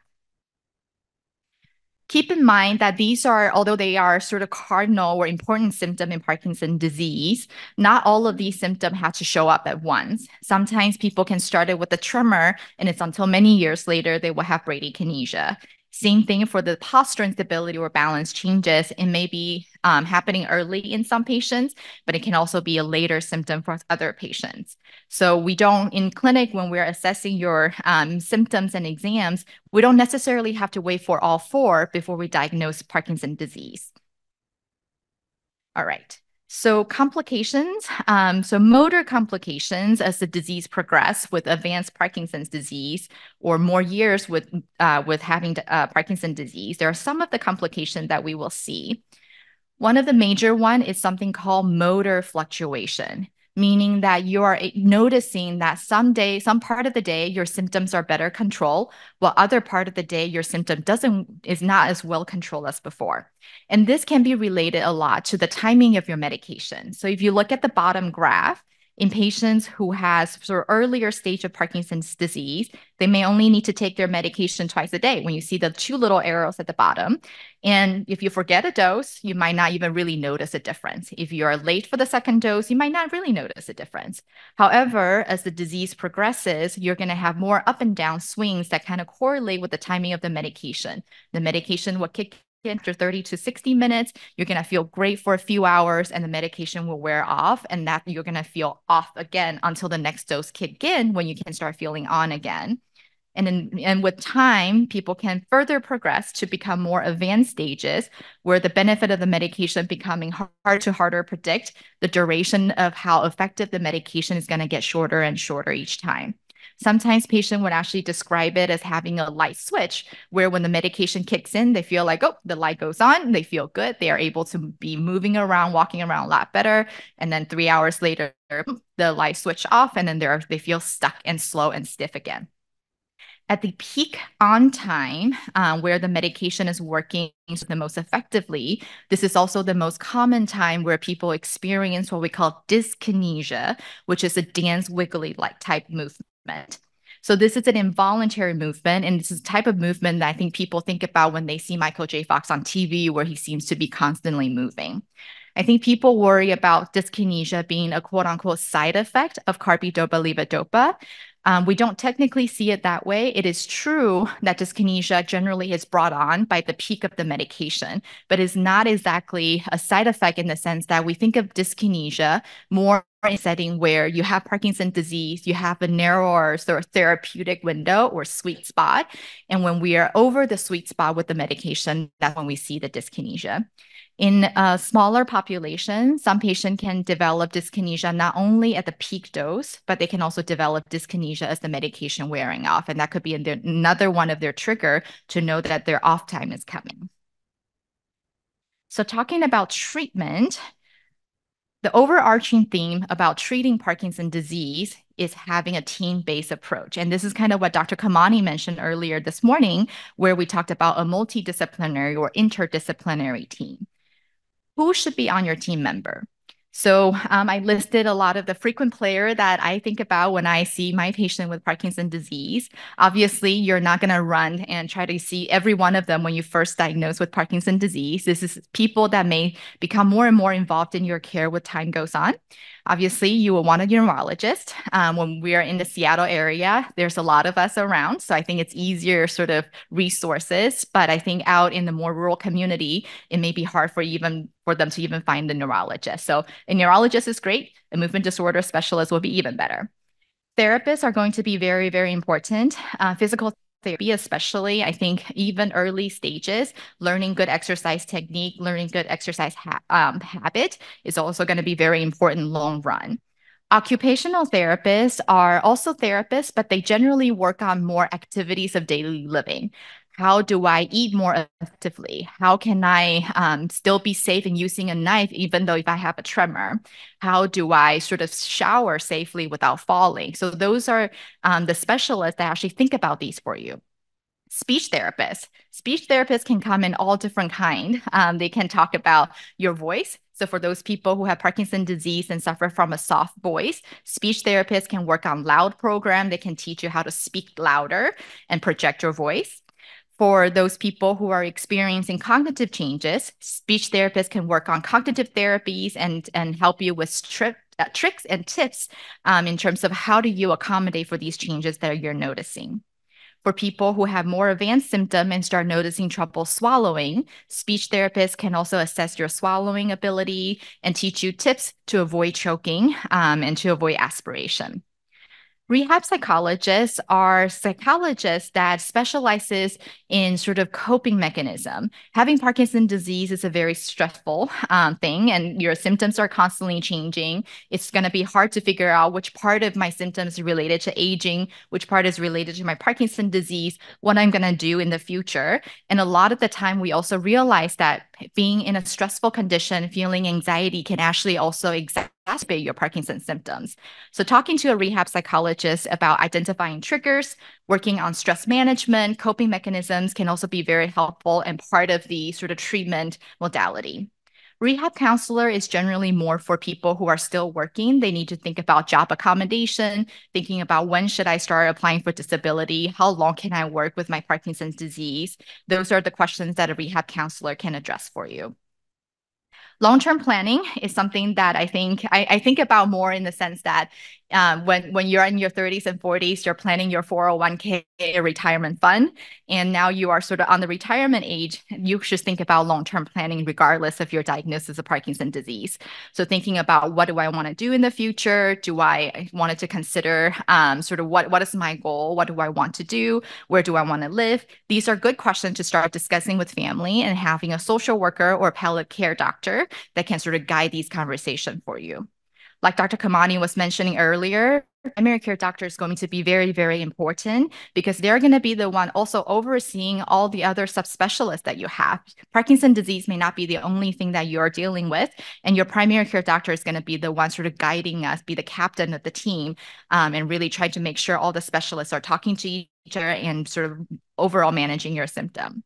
Psychiatrists may be important, especially if you feel like the depression and anxiety really needed to be treated, and then the current medication that your neurologist or primary care doctor are kind of not sure if it's really helping you. Sometimes we get a psychiatrist involved as well.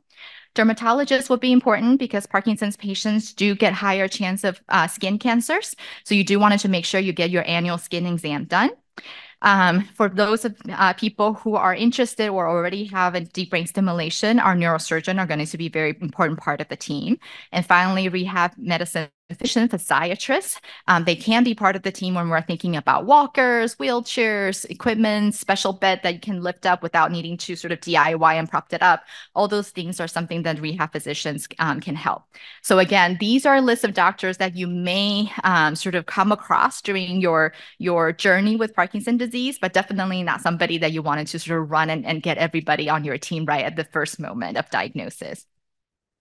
So taking a step back to talk about the goal of Parkinson's disease treatment, the overall goal is to keep you functionally independent for as long as possible. Everybody's need, everybody's symptom and severity of symptom, and everybody's goal is going to be very different. So because of that, we try to individualize therapies. Some people may need more medication at part of the day than the other. Some people have more symptoms overnight. That's what we need to focus on. So this is going to be a very individual approach. And we often use both medication and non-medication therapy. The goal is to try to give you as much independence as possible without causing us too much side effect. And we tried our best to treat both motor and non-motor symptoms. All right, medication options. So I think everybody knows that Parkinson's disease is a lot related to the dopamine state in our brain. So a lot of the treatment approach really focus on the dopamine system. And we are trying all different kind of medication combination with the goal of trying to enhance the number of dopamine that is working in your brain. So there are a lot of different ways of getting involved, and just the medication alone can be like in 1 hour talk on its own.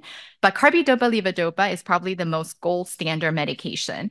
It has been around for several decades already, but it is still probably the most potent medication that we have in dealing with Parkinson's disease. It actually also has not a lot of side effect when we think about comparing with other medications. There are a lot of variety of different formulations of carbidopa-levodopa. There's different dosages. The 25-100 yellow round pill is probably the most classic, which is the immediate release. There are extended release version that can last a few hours longer. And then Rytary, which is the longest lasting medication that has 3 different capsules in there that has sort of the way that I think about it, immediate release, medium release, and extended release. That's all in the capsule that may last 6 to 8 hours a day. And again, these are sort of really medications that we tailor to your need and your symptoms, and not necessarily something that we always just throw it at once at you. There are also sort of inhalation form of carbidopa-levodopa that can be used as a rescue medication. And carbidopa-levodopa can also be given as a stomach pump through Duopa, so directly into your stomach. So you don't have to think about taking a pill. It's just constantly infusing medication in you for many hours of the day. Dopamine agonist is another class of medication that is also quite potent. Dopamine agonist, the classic 3, is listed on the screen. We think about dopamine agonist is that it lasts pretty long in general. It's pretty good for tremors as well. However, dopamine agonist is slightly more likely to cause certain side effects compared to carbidopa-levodopa, and that can include hallucination and impulse control disorder. So because of that, we're very careful in thinking about which patient population that we prescribe dopamine agonists. And we also need to make sure that we're always talking about other symptoms to make sure we're not sort of giving you a medication that may exacerbate some of the non-motor symptom that you're already experiencing. On the right side of the screen, COMT inhibitor as well as MAO-B inhibitors, those are medications that can be taken as a little booster to help increase the amount of dopamine either that your brain is still producing or coming from the carbidopa-levodopa to help the dose last a little bit longer. So one tip in taking carbidopa-levodopa is that there is a potential interaction between carbidopa-levodopa and protein. So both of these are being absorbed in your small intestine.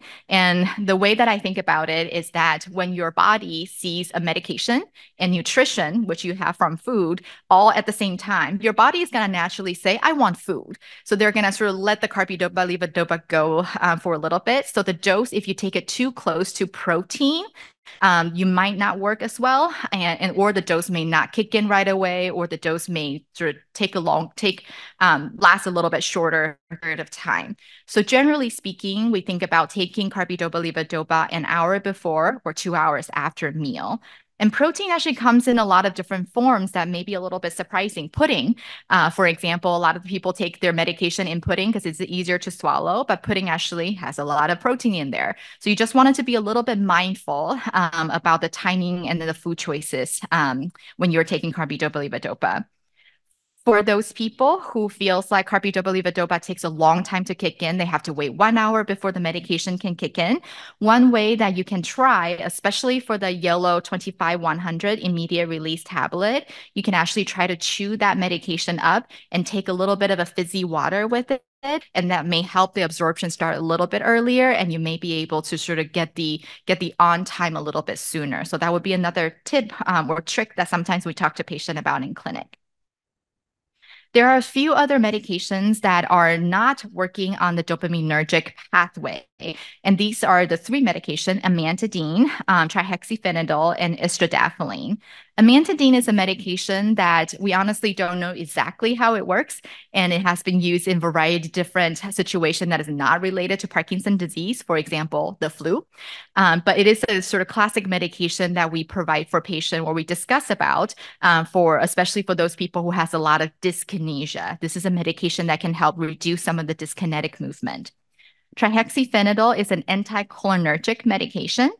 This is a medication that we sometimes use to treat tremors or dystonia. However, this medication can cause dry eye, dry mouth, and may worsen your constipation. So again, it's something that you wanted to talk to your doctor about risk and benefit. Istradafylline was approved a few years ago, and it's a medication that has been used in Japan for many years, and it's working almost the caffeine pathway, but this is a medication. The goal is to extend each dose of the carbidopa-levodopa to help it last a little bit longer. So polypharmacy, it's something that when we were being taught in medical school that we were told that this is a big no-no. However, in our little world of Parkinson's disease, polypharmacy is actually something that we practice not too often.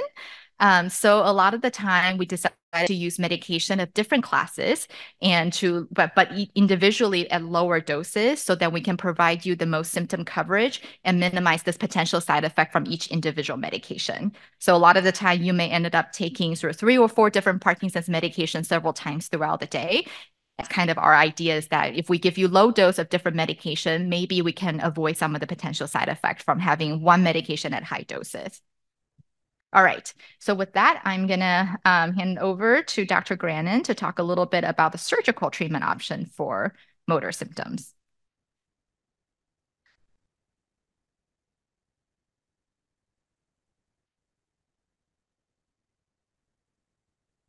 Right, good afternoon, everyone. My name is Ben Grannon. I'm a neurosurgeon at University of Washington, work very closely with Dr. Lin in the treatment of patients with Parkinson's disease and other movement disorders. And so we basically identify patients who have come in with Parkinson's disease and have gotten to a point where perhaps we should consider surgical discussion, or we also are very interested in meeting with people who just want to learn more about deep brain stimulation as an option, but maybe getting their care elsewhere. I have no financial conflicts of interest to disclose. And the goals and the outline for this short presentation, really for everyone to get a sense of who within the world of Parkinson's disease is a candidate for deep brain stimulation. Some of you may be very familiar with what this technology and what this approach is, but it's basically a implanted device into the brain that delivers stimulation to a critical node within the movement network that is affected in Parkinson's disease. And this is electrical stimulation, not electrical stimulation in the sense that anyone feels anything electrical, but you feel improvement in predominantly the motor symptoms. So we'll talk about who's a good candidate. Talk about our evaluation process at the University of Washington. It's very thorough, thoughtful, stepwise, and organized. What the actual surgical process is once you've decided you want to move forward and we feel that you're a good candidate. What are the relevant features of the technology that one should be aware of when thinking about DBS? And then what does this mean long term once you actually have the device and it's helping you? So who's a candidate? So is following Dr. Lin's talk of the motor symptoms because DBS primarily helps the motor symptoms of Parkinson's disease. So when we are Dr. Khemani's talk, a lot of those, basically all of the non-motor symptoms are not things that we consider to be improved with DBS. And sometimes if those are the predominant symptoms, we get a little concerned, or at least we talk about perhaps, at least in the cognitive domain, some symptoms can even get a little bit worse with deep brain stimulation. But the things that we can reliably help, tremor, absolutely. Fluctuations or the on-off fluctuations with the medication cycle throughout the day, as that graph that Dr. Lin showed with kind of the yo-yo effect. What we see after deep brain stimulation is a smoothing of the medication, a more predictable response to medication throughout the day. Rigidity, slowness or bradykinesia, the dyskinesia, and dystonia. So all these symptoms, say reliably, we can get good improvements on. And then I think what is probably equally as important is even if someone has these symptoms as a part of their experience with Parkinson's disease, it's important that when we talk about DBS, that the patient says very clearly, these are my goals, and the goals for DBS align with those symptoms that we can actually improve. Give a simple example of how this might fail. Someone could have a terrible tremor, but is highly affected by issues with speech, verbal fluency, for example, having difficulty communicating, getting words off the tip of the tongue. And that may be just such a primary driver in their quality of life with Parkinson's disease that even if we get rid of the tremor, they still don't really feel like DBS helped them because that hasn't improved. So we really spend a lot of time talking about what are your goals and making sure those goals align with what we can achieve with DBS, because that's absolutely critical. And then someone who's low risk for a perioperative complication. Now that is most people. All right. So if you have atrial fibrillation and you're on a blood thinning medication, we manage people through that in surgery very frequently, and that's not a contraindication. But people with significant history of stroke, cardiovascular disease that is very progressed, congestive heart failure, et cetera, those are situations that we have to be very careful about and considering just getting through the surgical experience. And there's really no specific age range here. So there's no cutoff, there's no minimum, there's no maximum. We take it all in consideration of who you are, what you're hoping to achieve, and what your medical history is. So when to start thinking? So that's the other question. So there's, I think, a natural approach that people may have is say, well, I'm going to consider surgery when things have just gotten so bad that there's no other option. I think that's very natural. I would challenge people to maybe say, well, maybe think about when have you gotten to a point where we clearly feel that surgery could help instead of rescuing from a situation that has gotten really progressed. Because there are a lot of people that we're finding who are going down the route of DBS evaluation and surgery earlier on in the disease process who say, wow, I wish I even got that sooner, once they actually see how it can really dramatically improve quality of life. But that being said, we can't start with DBS. We need to start with things that are less invasive. So we certainly need to explore medication options. And we also need to give at least a decent amount of time from the time of symptom onset to have high confidence that your diagnosis is Parkinson's disease and not something else that may not have the same predictable benefit from DBS. And then again, repeating myself a little bit here, but really just need to have clear goals at that point in your disease process as to what we're helping with. How do we expect your quality of life to be improved after surgery? So the reasonable goals really come down to improvement in those motor symptoms that I've listed again here. DBS can also, not always, but also help with medication reduction. Wouldn't say that that is always a reasonable principal goal, but certainly an added benefit in some cases. But things like cognitive impairment, freezing of gait, or balance impairment, the autonomic dysfunction, blood pressure issues, speech, verbal fluency. Another motor type symptom that I would include in this category that I don't have here would be postural instability. So even though that we think of that maybe as a motor symptom, that tends not to improve with DBS. So it's not to say if you have these symptoms that you're not a candidate. It's just these are not typically things that we would focus on as improving after DBS. And cognitive impairment is one that we have to really be careful about. Mild cognitive impairment is present quite frequently in the general population in this age group, but also in Parkinson's disease. That is not an absolute contraindication. But if we're getting into a point where we're starting to use the term dementia, then DBS can actually exacerbate some of the Parkinson dementia features, and that would be the last thing that we'd want to do.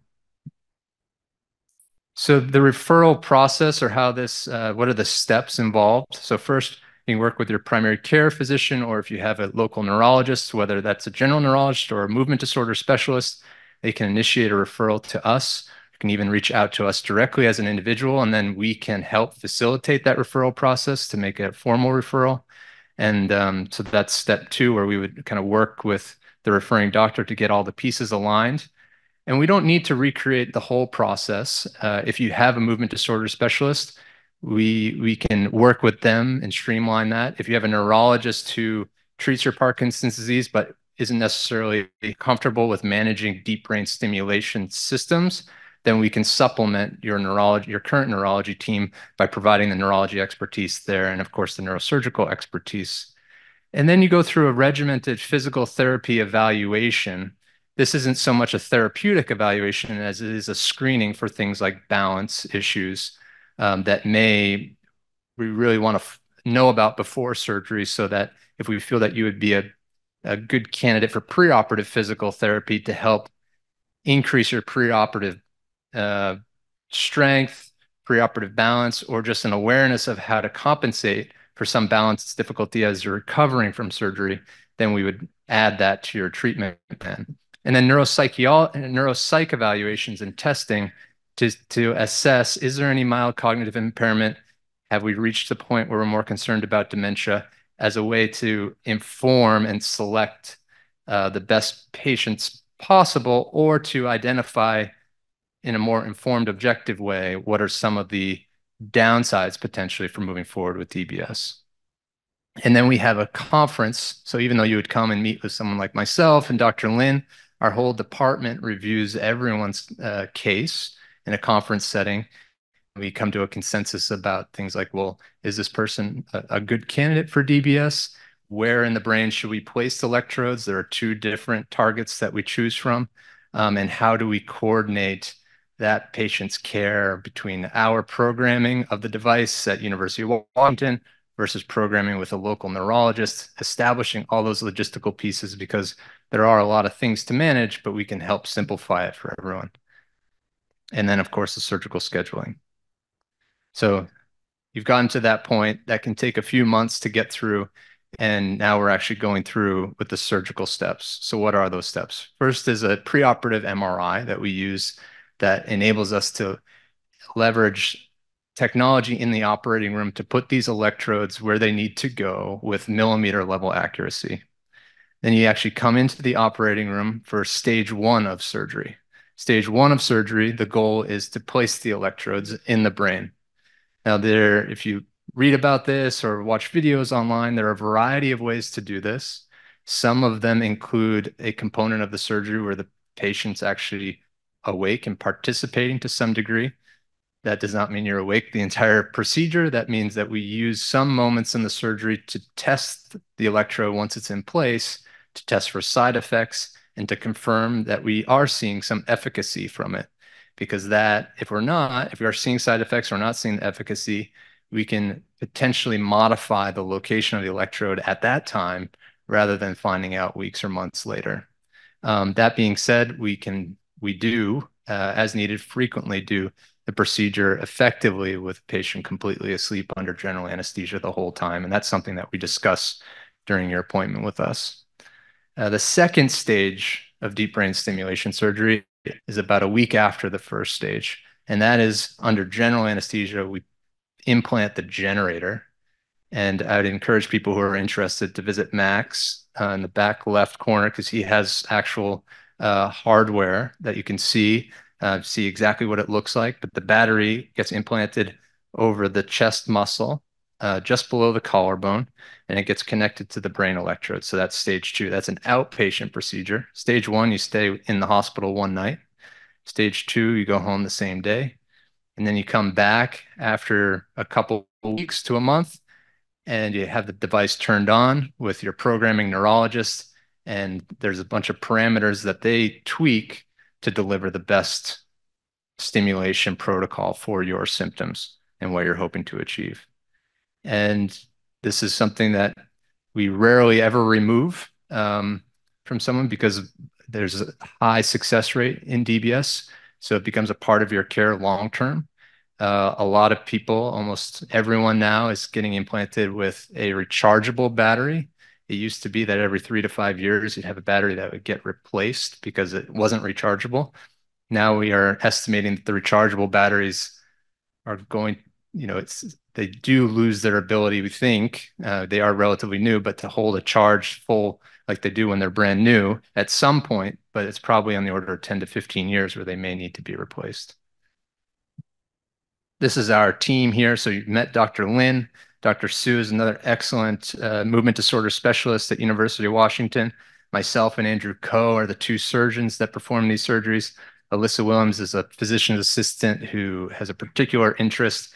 And I'd say that we have a huge team behind us that works to streamline all these pieces so that people, really have a smooth transit through this experience. There's a lot to read about. There are a lot of flashy pictures online. I think these are the 3 things in terms of the technology that are worth noting. One is directional leads. This is probably the biggest change in the technology since this whole this whole approach to treating Parkinson's disease was approved by the FDA decades ago.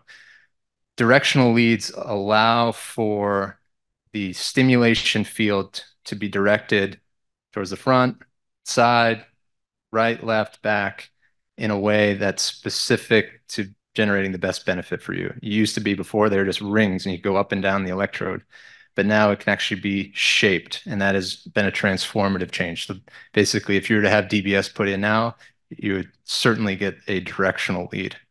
The batteries are now rechargeable. That's another huge boost. So we're having to replace batteries less frequently. And some of the technologies around brain sensing continue to evolve, and some companies offer this.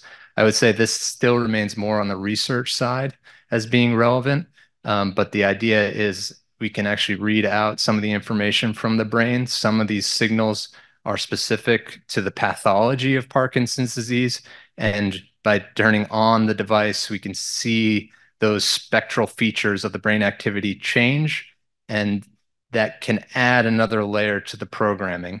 But at the end of the day, what's most important is whatever settings the generator get put to are the ones that help you.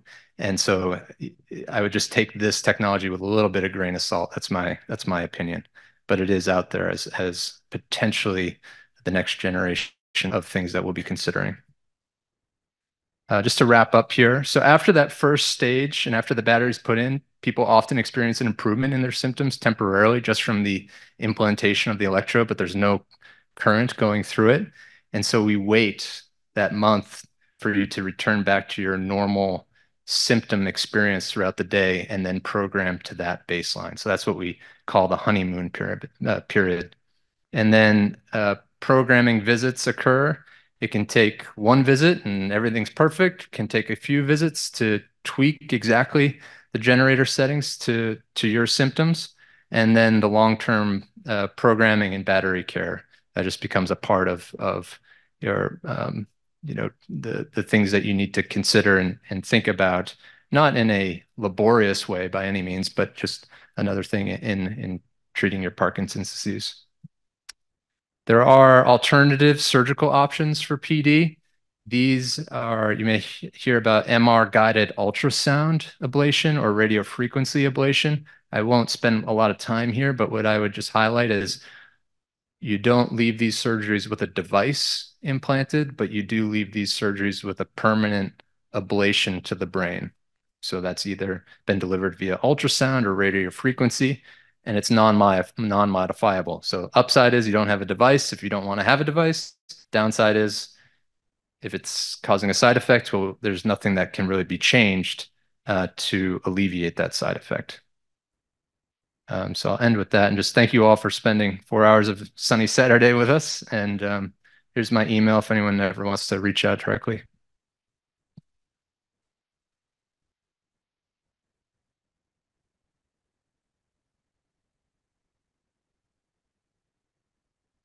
Join me back. Sorry. Got a little right there. Okay. I just remind everyone, if you have questions, if you don't mind to write them on the index cards, that way I can sort them, arrange them, and then read them into the mic so that it gets captured for the video and also for the room. So if you have any questions, if you don't mind to write them, that would be great. And Apurva, if you could join us as well. And we'll just pass the mic around. Okay, so Kayla and our volunteers, Jasmine and Rowan, by the way, thank you for being here, volunteers. They can come around and get your questions if you write them. Okay, we had several actually submitted at registration. So I'm going to start with those. And then several questions that were from Dr. Khemani's talk that I hope it's okay to direct them to you, Dr. Lin. Okay. One, let's start with, we actually had a lot of people say that they're newly diagnosed. So if you are, thank you for coming today. I'm really excited that you came to learn more. And people asked about early intervention. So I think that's relevant for you, Apurva. And then if there's anything to add about being newly diagnosed, what to know about getting ahead of it if you can. Would you like to start? So following the diagnosis, it's really important to look into the role management, like with the new diagnosis, how do you gradually get started with exercise? And as you get ready for exercising, you also want to see how you get the right exercise prescription, right exercise design for yourself. So if you highly encourage having a neurophysical therapy consultation, so you get to have an assessment, have a plan, and then create just a routine around it. If you're someone who likes boxing, someone who likes to do indoor exercise, understanding what are your options and creating a plan which helps you get strong and keep up with your Parkinson's disease, like gradually slowing down. So highly encourage getting with the neurophysical therapist and occupational therapist in the beginning from the rehab standpoint. And just with one consultation, you'll be able to get a lot of information and continue with your plan forwards. All right. So I completely agree. I think exercise is probably going to be the most important thing that you can do for yourself. Exercises come in a variety of different forms. Finding the right one for you is going to be very important because finding the right one means that you're going to continue to do it. So I have seen patients with a whole wide range of, I love exercise already, then great, continue to do that. I have patients who really dislike exercise. And sometimes the first thing to get them into the door, the gateway drug for exercise is actually, we have tried video games where they play like Star Wars and they just like use the lightsaber. Yeah. And then some of that, like there's a lot of activity involved. And I love referring to physical therapists because I feel like physical therapists, one, that they're very skillful in terms of thinking about what is the right exercise for you, because you might want it to protect your knee, your back, you may have prior injuries. So they're going to be thinking about this from a Parkinson's perspective as well as individual kind of plans. And the other thing too is that they are a very good coach. It's almost like I have an appointment twice a week for them. So I'm going to have to do my homework before I see my physical therapist next time. So often, even for patients who are newly diagnosed, does not have any balance issue, I like to refer them to physical therapy. And sometimes I do it annually if their insurance will allow it. The second thing that I also often tell my patient is creating or developing new habit. So a lot of the time people are taking medication when you tell them 3 times a day, they're like, oh, I sometimes take it when I remember, sometimes I don't. They can't really notice a difference because they're early in the symptom process. So if they miss a dose, it might not be a big deal for them symptomatically. However, it's actually very important, especially later on, to have a really good regimen, good schedule. And it's easier to get into those habits when things are sort of lower stake. So I think it's good to have develop new habit, plan your day, schedule your day of medications, exercises, and things like that to get into that kind of routine is going to make sort of your future a little bit sort of easier and you don't have to struggle too many things at once. The last thing is education. Learning about what information is out there about Parkinson's disease at your pace, obviously either through online or talking to your doctor, because the more information that you know, the better that you can advocate for yourself. You only have 15, 20, 30 minutes with your neurologist every 3 months, every 6 months, every year. So you wanted to make sure that you're using that opportunity to talk about things that's really important to you and advocate for yourself because we can't read your mind a lot of the time. And sometimes we might not be asking you the question that's most important for you. So educate yourself so that you can empower yourself. So that's kind of what I would say. That's wonderful advice. Thank you so much. Dr. Grannon, these 2 questions are actually similar. One person asked, how common is it to have new symptoms after DBS? And then the second question was, what if you didn't have dementia symptoms when you had DBS, but then developed dementia later? Do you have any comment on those 2 questions? The overall likelihood of experiencing a new permanent symptom, in other words, something that arises after DBS and stays, is very low, I'd say. And feel free to add in, Dr. Lin.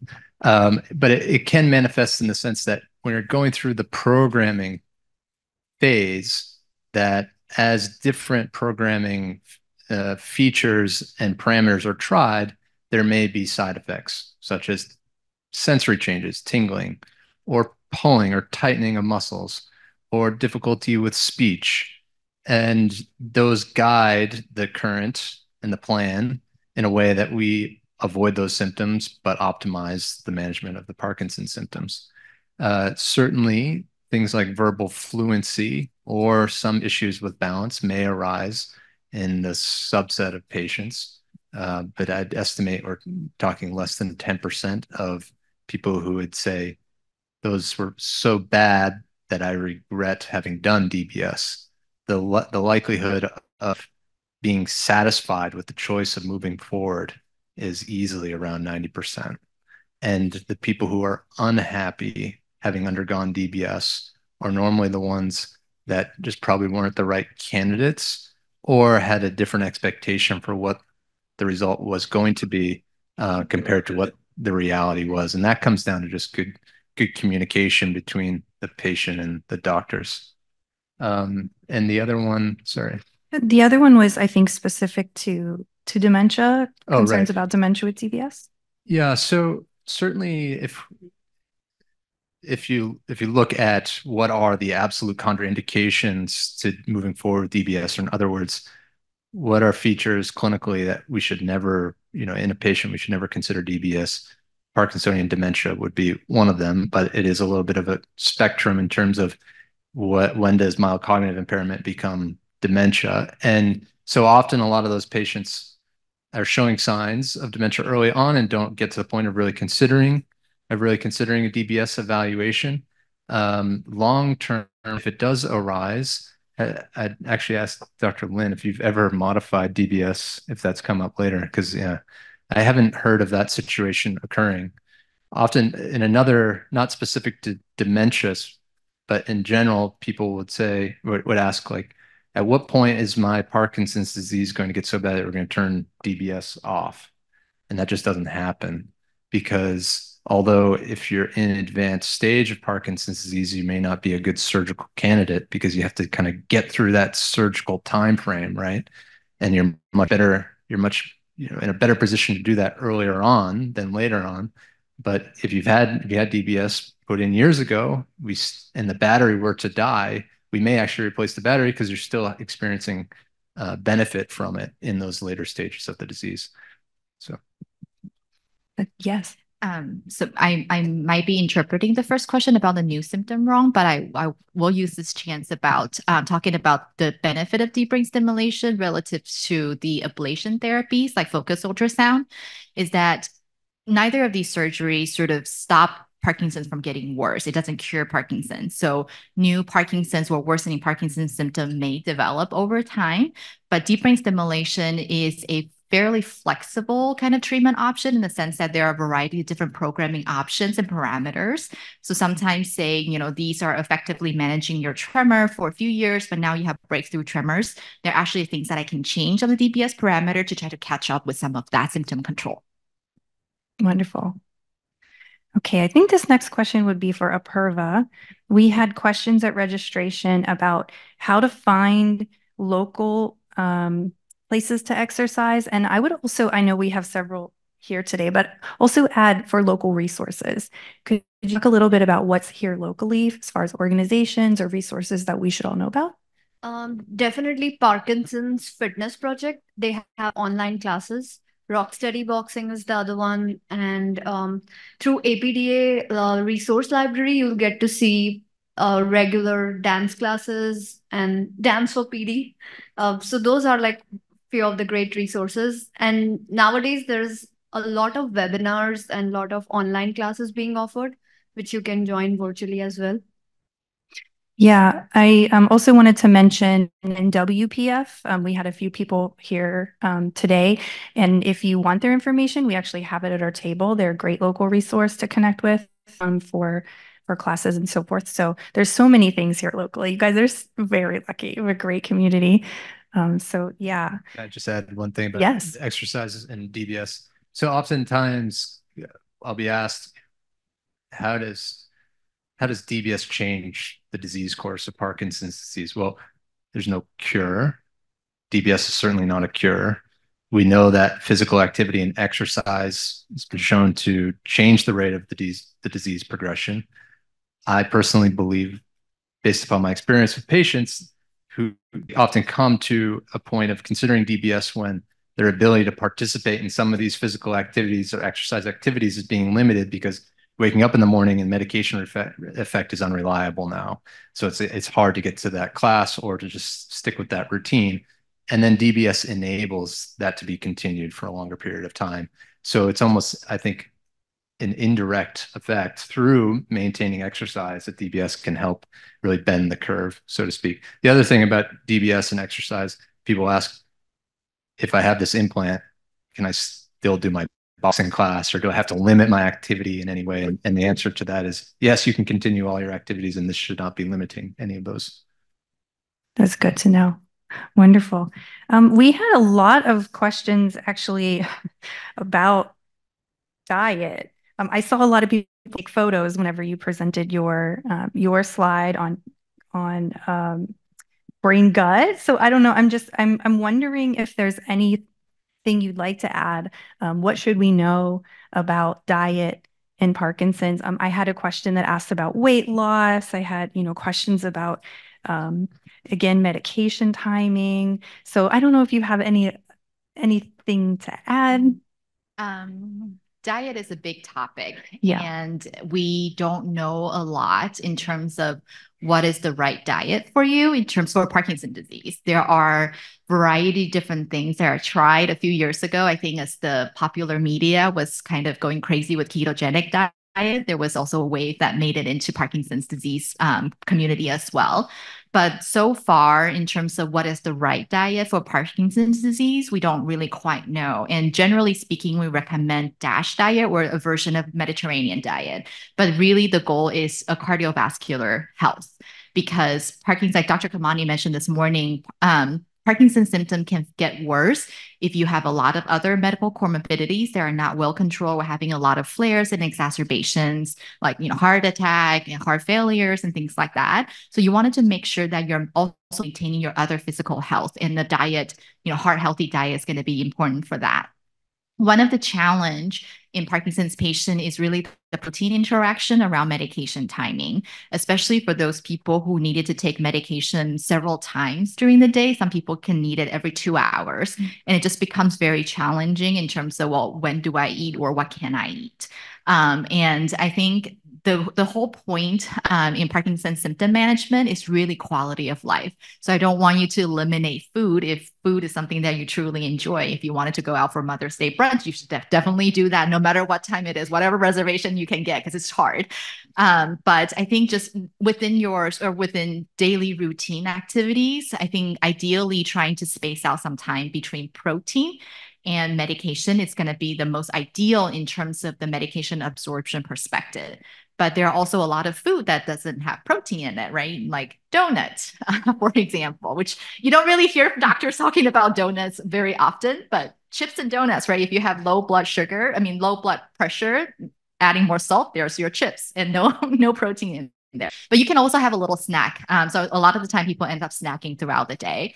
But I think it's really hard striking a balance. And sometimes you do need to end up talking to a nutritionist to figure out where exactly how you're going to be able to keep a healthier diet without having too much interaction with your medication.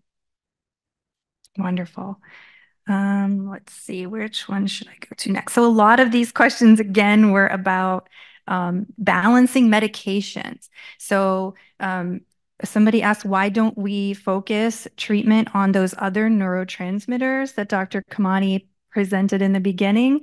And I know he did discuss treating depression and other things that are associated with that, but how do we, and I would ask probably about the DBS too, but how do we balance 5, 6+ medications with side effects with other treatments? Where do we start? Yeah, hard. Yeah, hard. Especially, I think a lot of the time medication can also cause side effect, and actually medication management is one of the main reasons that people would decide to go for deep brain stimulation, because they're taking medications so often throughout the day and they're having a lot of fluctuation of symptoms. And if they miss a dose, and they're going to spend the rest of the day catching on, or that they're having side effect from the medications like dyskinesias, like low blood pressures or GI symptoms. And that would be one of the main reasons that people think about deep brain stimulation, because that would be able to lower the sort of the burden of the medication for the most part. And then the other thing is really priorities, like what are some of the more bothersome symptoms for you? And we always try medication at low doses, and just to make sure that we're using the minimum amount of doses that's needed to treat the particular symptom, whether it's motor or non-motor. But a lot of the time it's really like we're trying to strike the balance, a lot of sort of up on this one and down on that one. And that's where also the individual therapy comes in, because there's not one algorithm that would fit for everybody. It's when you look at the clinical studies on DBS, there are two major targets, the GPI target or the STN target. There's one major difference between the two. STN was associated with an a relative decrease in medications compared to the GPI target. I would say anecdotally, we see medication reduction with both targets, and on a per individual basis, it can be a little hard to predict. So it's just to be straightforward about it. So it's a little bit of, we hope that medications reduce, can't guarantee it, but when we see it, which is not infrequently, it's obviously a good thing to see. Great. Apurva, I'm actually going to give this one to you because the question came up about Dr. Khemani's presentation and pain, and specifically the B12 deficiency. But how do we know in Parkinson's where our pain is coming from? where do we start if we're having pain? How do we know what to do next? So definitely assessing, recognizing pain and seeing if there's any changes with the on phase of the medication versus the off phase. And then once you get to do that, just seeing, is your pain consistent, or it's fluctuating, and that will drive you, and that will be a really important factor to understand. Following that, seeing what's the pattern of pain. Is it joint pain? Is it nerve pain? Is it just localized, generalized? And seeing, is there any remedy? Is there any way you can alleviate the pain? Is there any particular like stretches and physical therapy which you've been doing is helping? That will help. And with this, you'll be able to really get deeper into uncovering the layers of pain. And at times, looking into optimizing the pain, Parkinson's medication will be a really, really good start if your pain is fluctuating throughout the day. Uh, Along with that, also looking into if your pain is more joint related, more arthritis related, what's something you can do from the medication standpoint and from the rehabilitation standpoint. But it's a really broad. So I'll just say, like, seeing the pain pattern, seeing what's exaggerating it and what relieving it will be a really good start and will help you find the right answers and treatment. That's wonderful. Thank you. Yes, please. I feel like I keep on adding things. Sorry. No, sorry. So if you think about Dr. Khemani's talk this morning, it almost feels like Parkinson's disease can cause every symptom on earth, right? I sometimes blame the eclipse on Parkinson's disease. So when I'm dealing with a symptom that is not obviously Parkinson's, like tremor or bradykinesia, that's sometimes something that I can obviously see on exam, or it is not clearly correlated with the medication timing, then I would actually, my approach is always make sure it's not something else. Because we have people coming in, say, with leg swelling, and sometimes the medication side effect can cause leg swelling, but other scary things like blood clots can also cause leg swelling, right? So you wanted to make sure that you're working with your primary care doctor to rule out other treatable, interventionable causes before you start thinking about its Parkinson. And that would be the same thing for pain, right? Because arthritis is still very common. So don't just assume, oh, Parkinson's can cause pain and this has got to be my Parkinson, because you do also wanted to make sure that you're working up and being treated for other treatable causes. Right. Okay, we just have a few more. There's sort of themes that are emerging from these questions, so I am going to continue to group them. What about technology? So in particular, this person asked about a Parkinson's glove, but are there any other wearable devices or anything else that anyone wants to comment on that are promising or interesting? So there has been a couple different digital health trackers, like digital health application trackers like Strive PD from Rune Lab. So it's in conjunction with the use of Apple Watch and the digital application. It passively collects your data, just sees like how your tremors are during the on phase versus during the off phase. They have different ways where you can also manually input your information, your just any important information which you want to track on a daily basis. So that gives a good insight when you're seeing your neurologist, seeing your rehab team, to know about how your day-to-day is looking. And it also helps you optimize the Parkinson's medication. It's Strive PD from Rune Labs.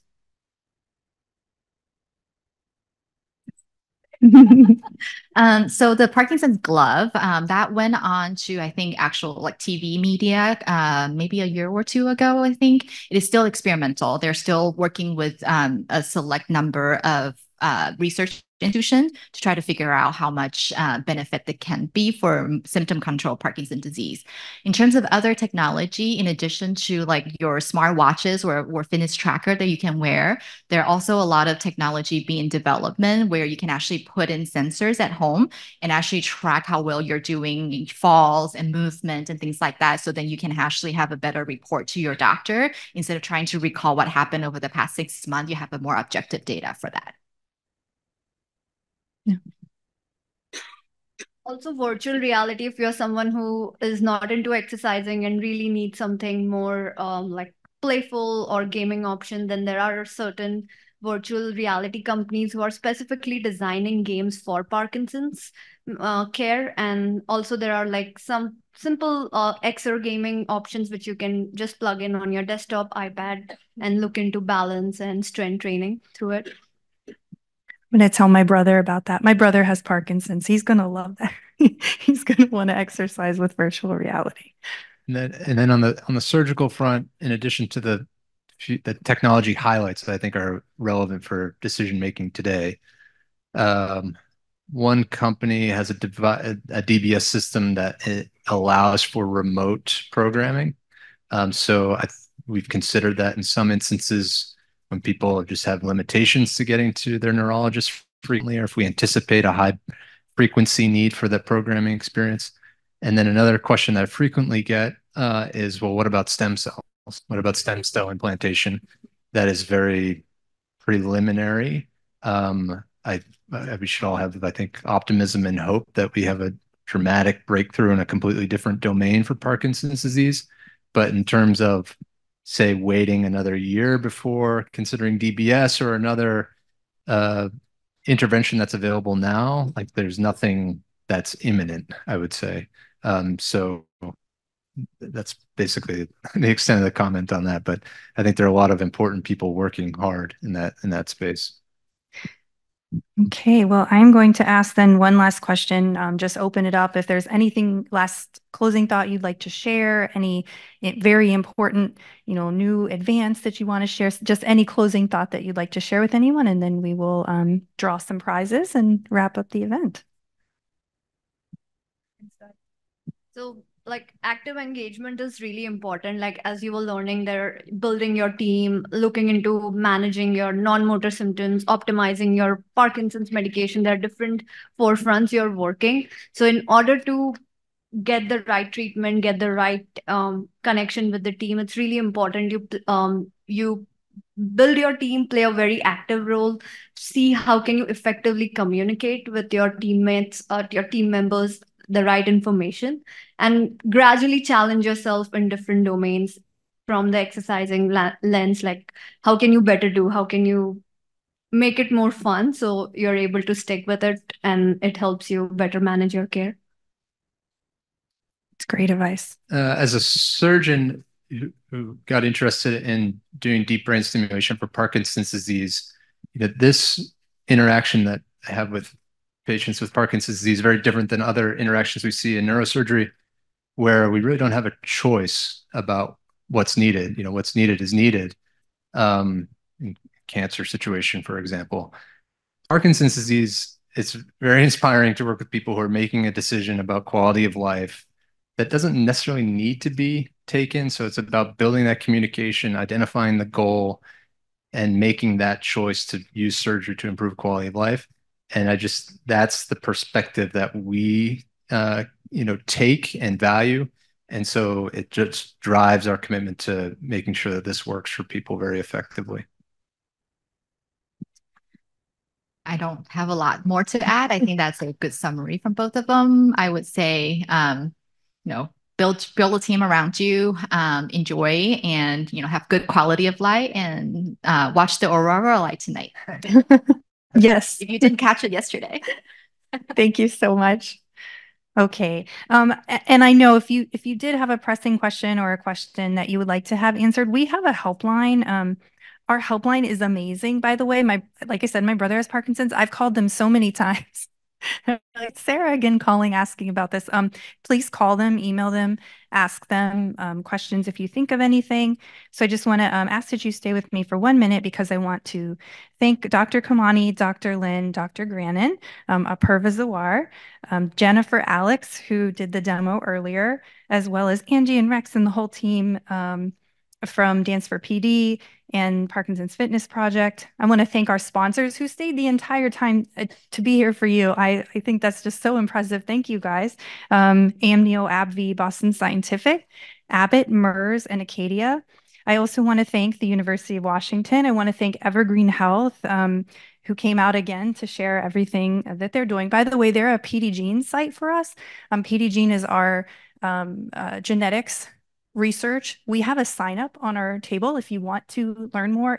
It's a free genetic test that comes with genetic counseling. So if you're interested, you can let us know. And also Swedish was here today, Dr. Khemani and team, which is a Parkinson's Foundation Care Center. So again, the session was recorded. It's going to be archived on our YouTube channel within a few weeks. We'll send you that link via email. Again, reach out to that helpline if you need them. And we want to thank you for joining us today. And we will end the recording here, and I will draw our raffle prizes. So thank you.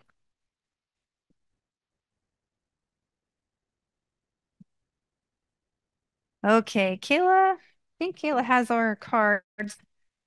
We are raffling off these beautiful flowers. They have a gift card with them. And then I also have a swag bag. So we have 4 gifts to announce. Debbie Braxmeyer. Debbie, all right.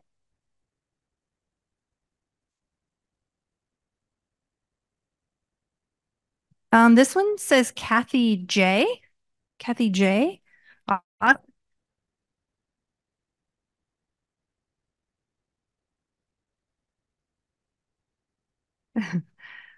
Lita Berkshire.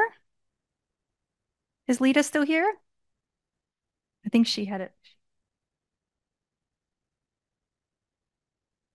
Pat Foster. Yay.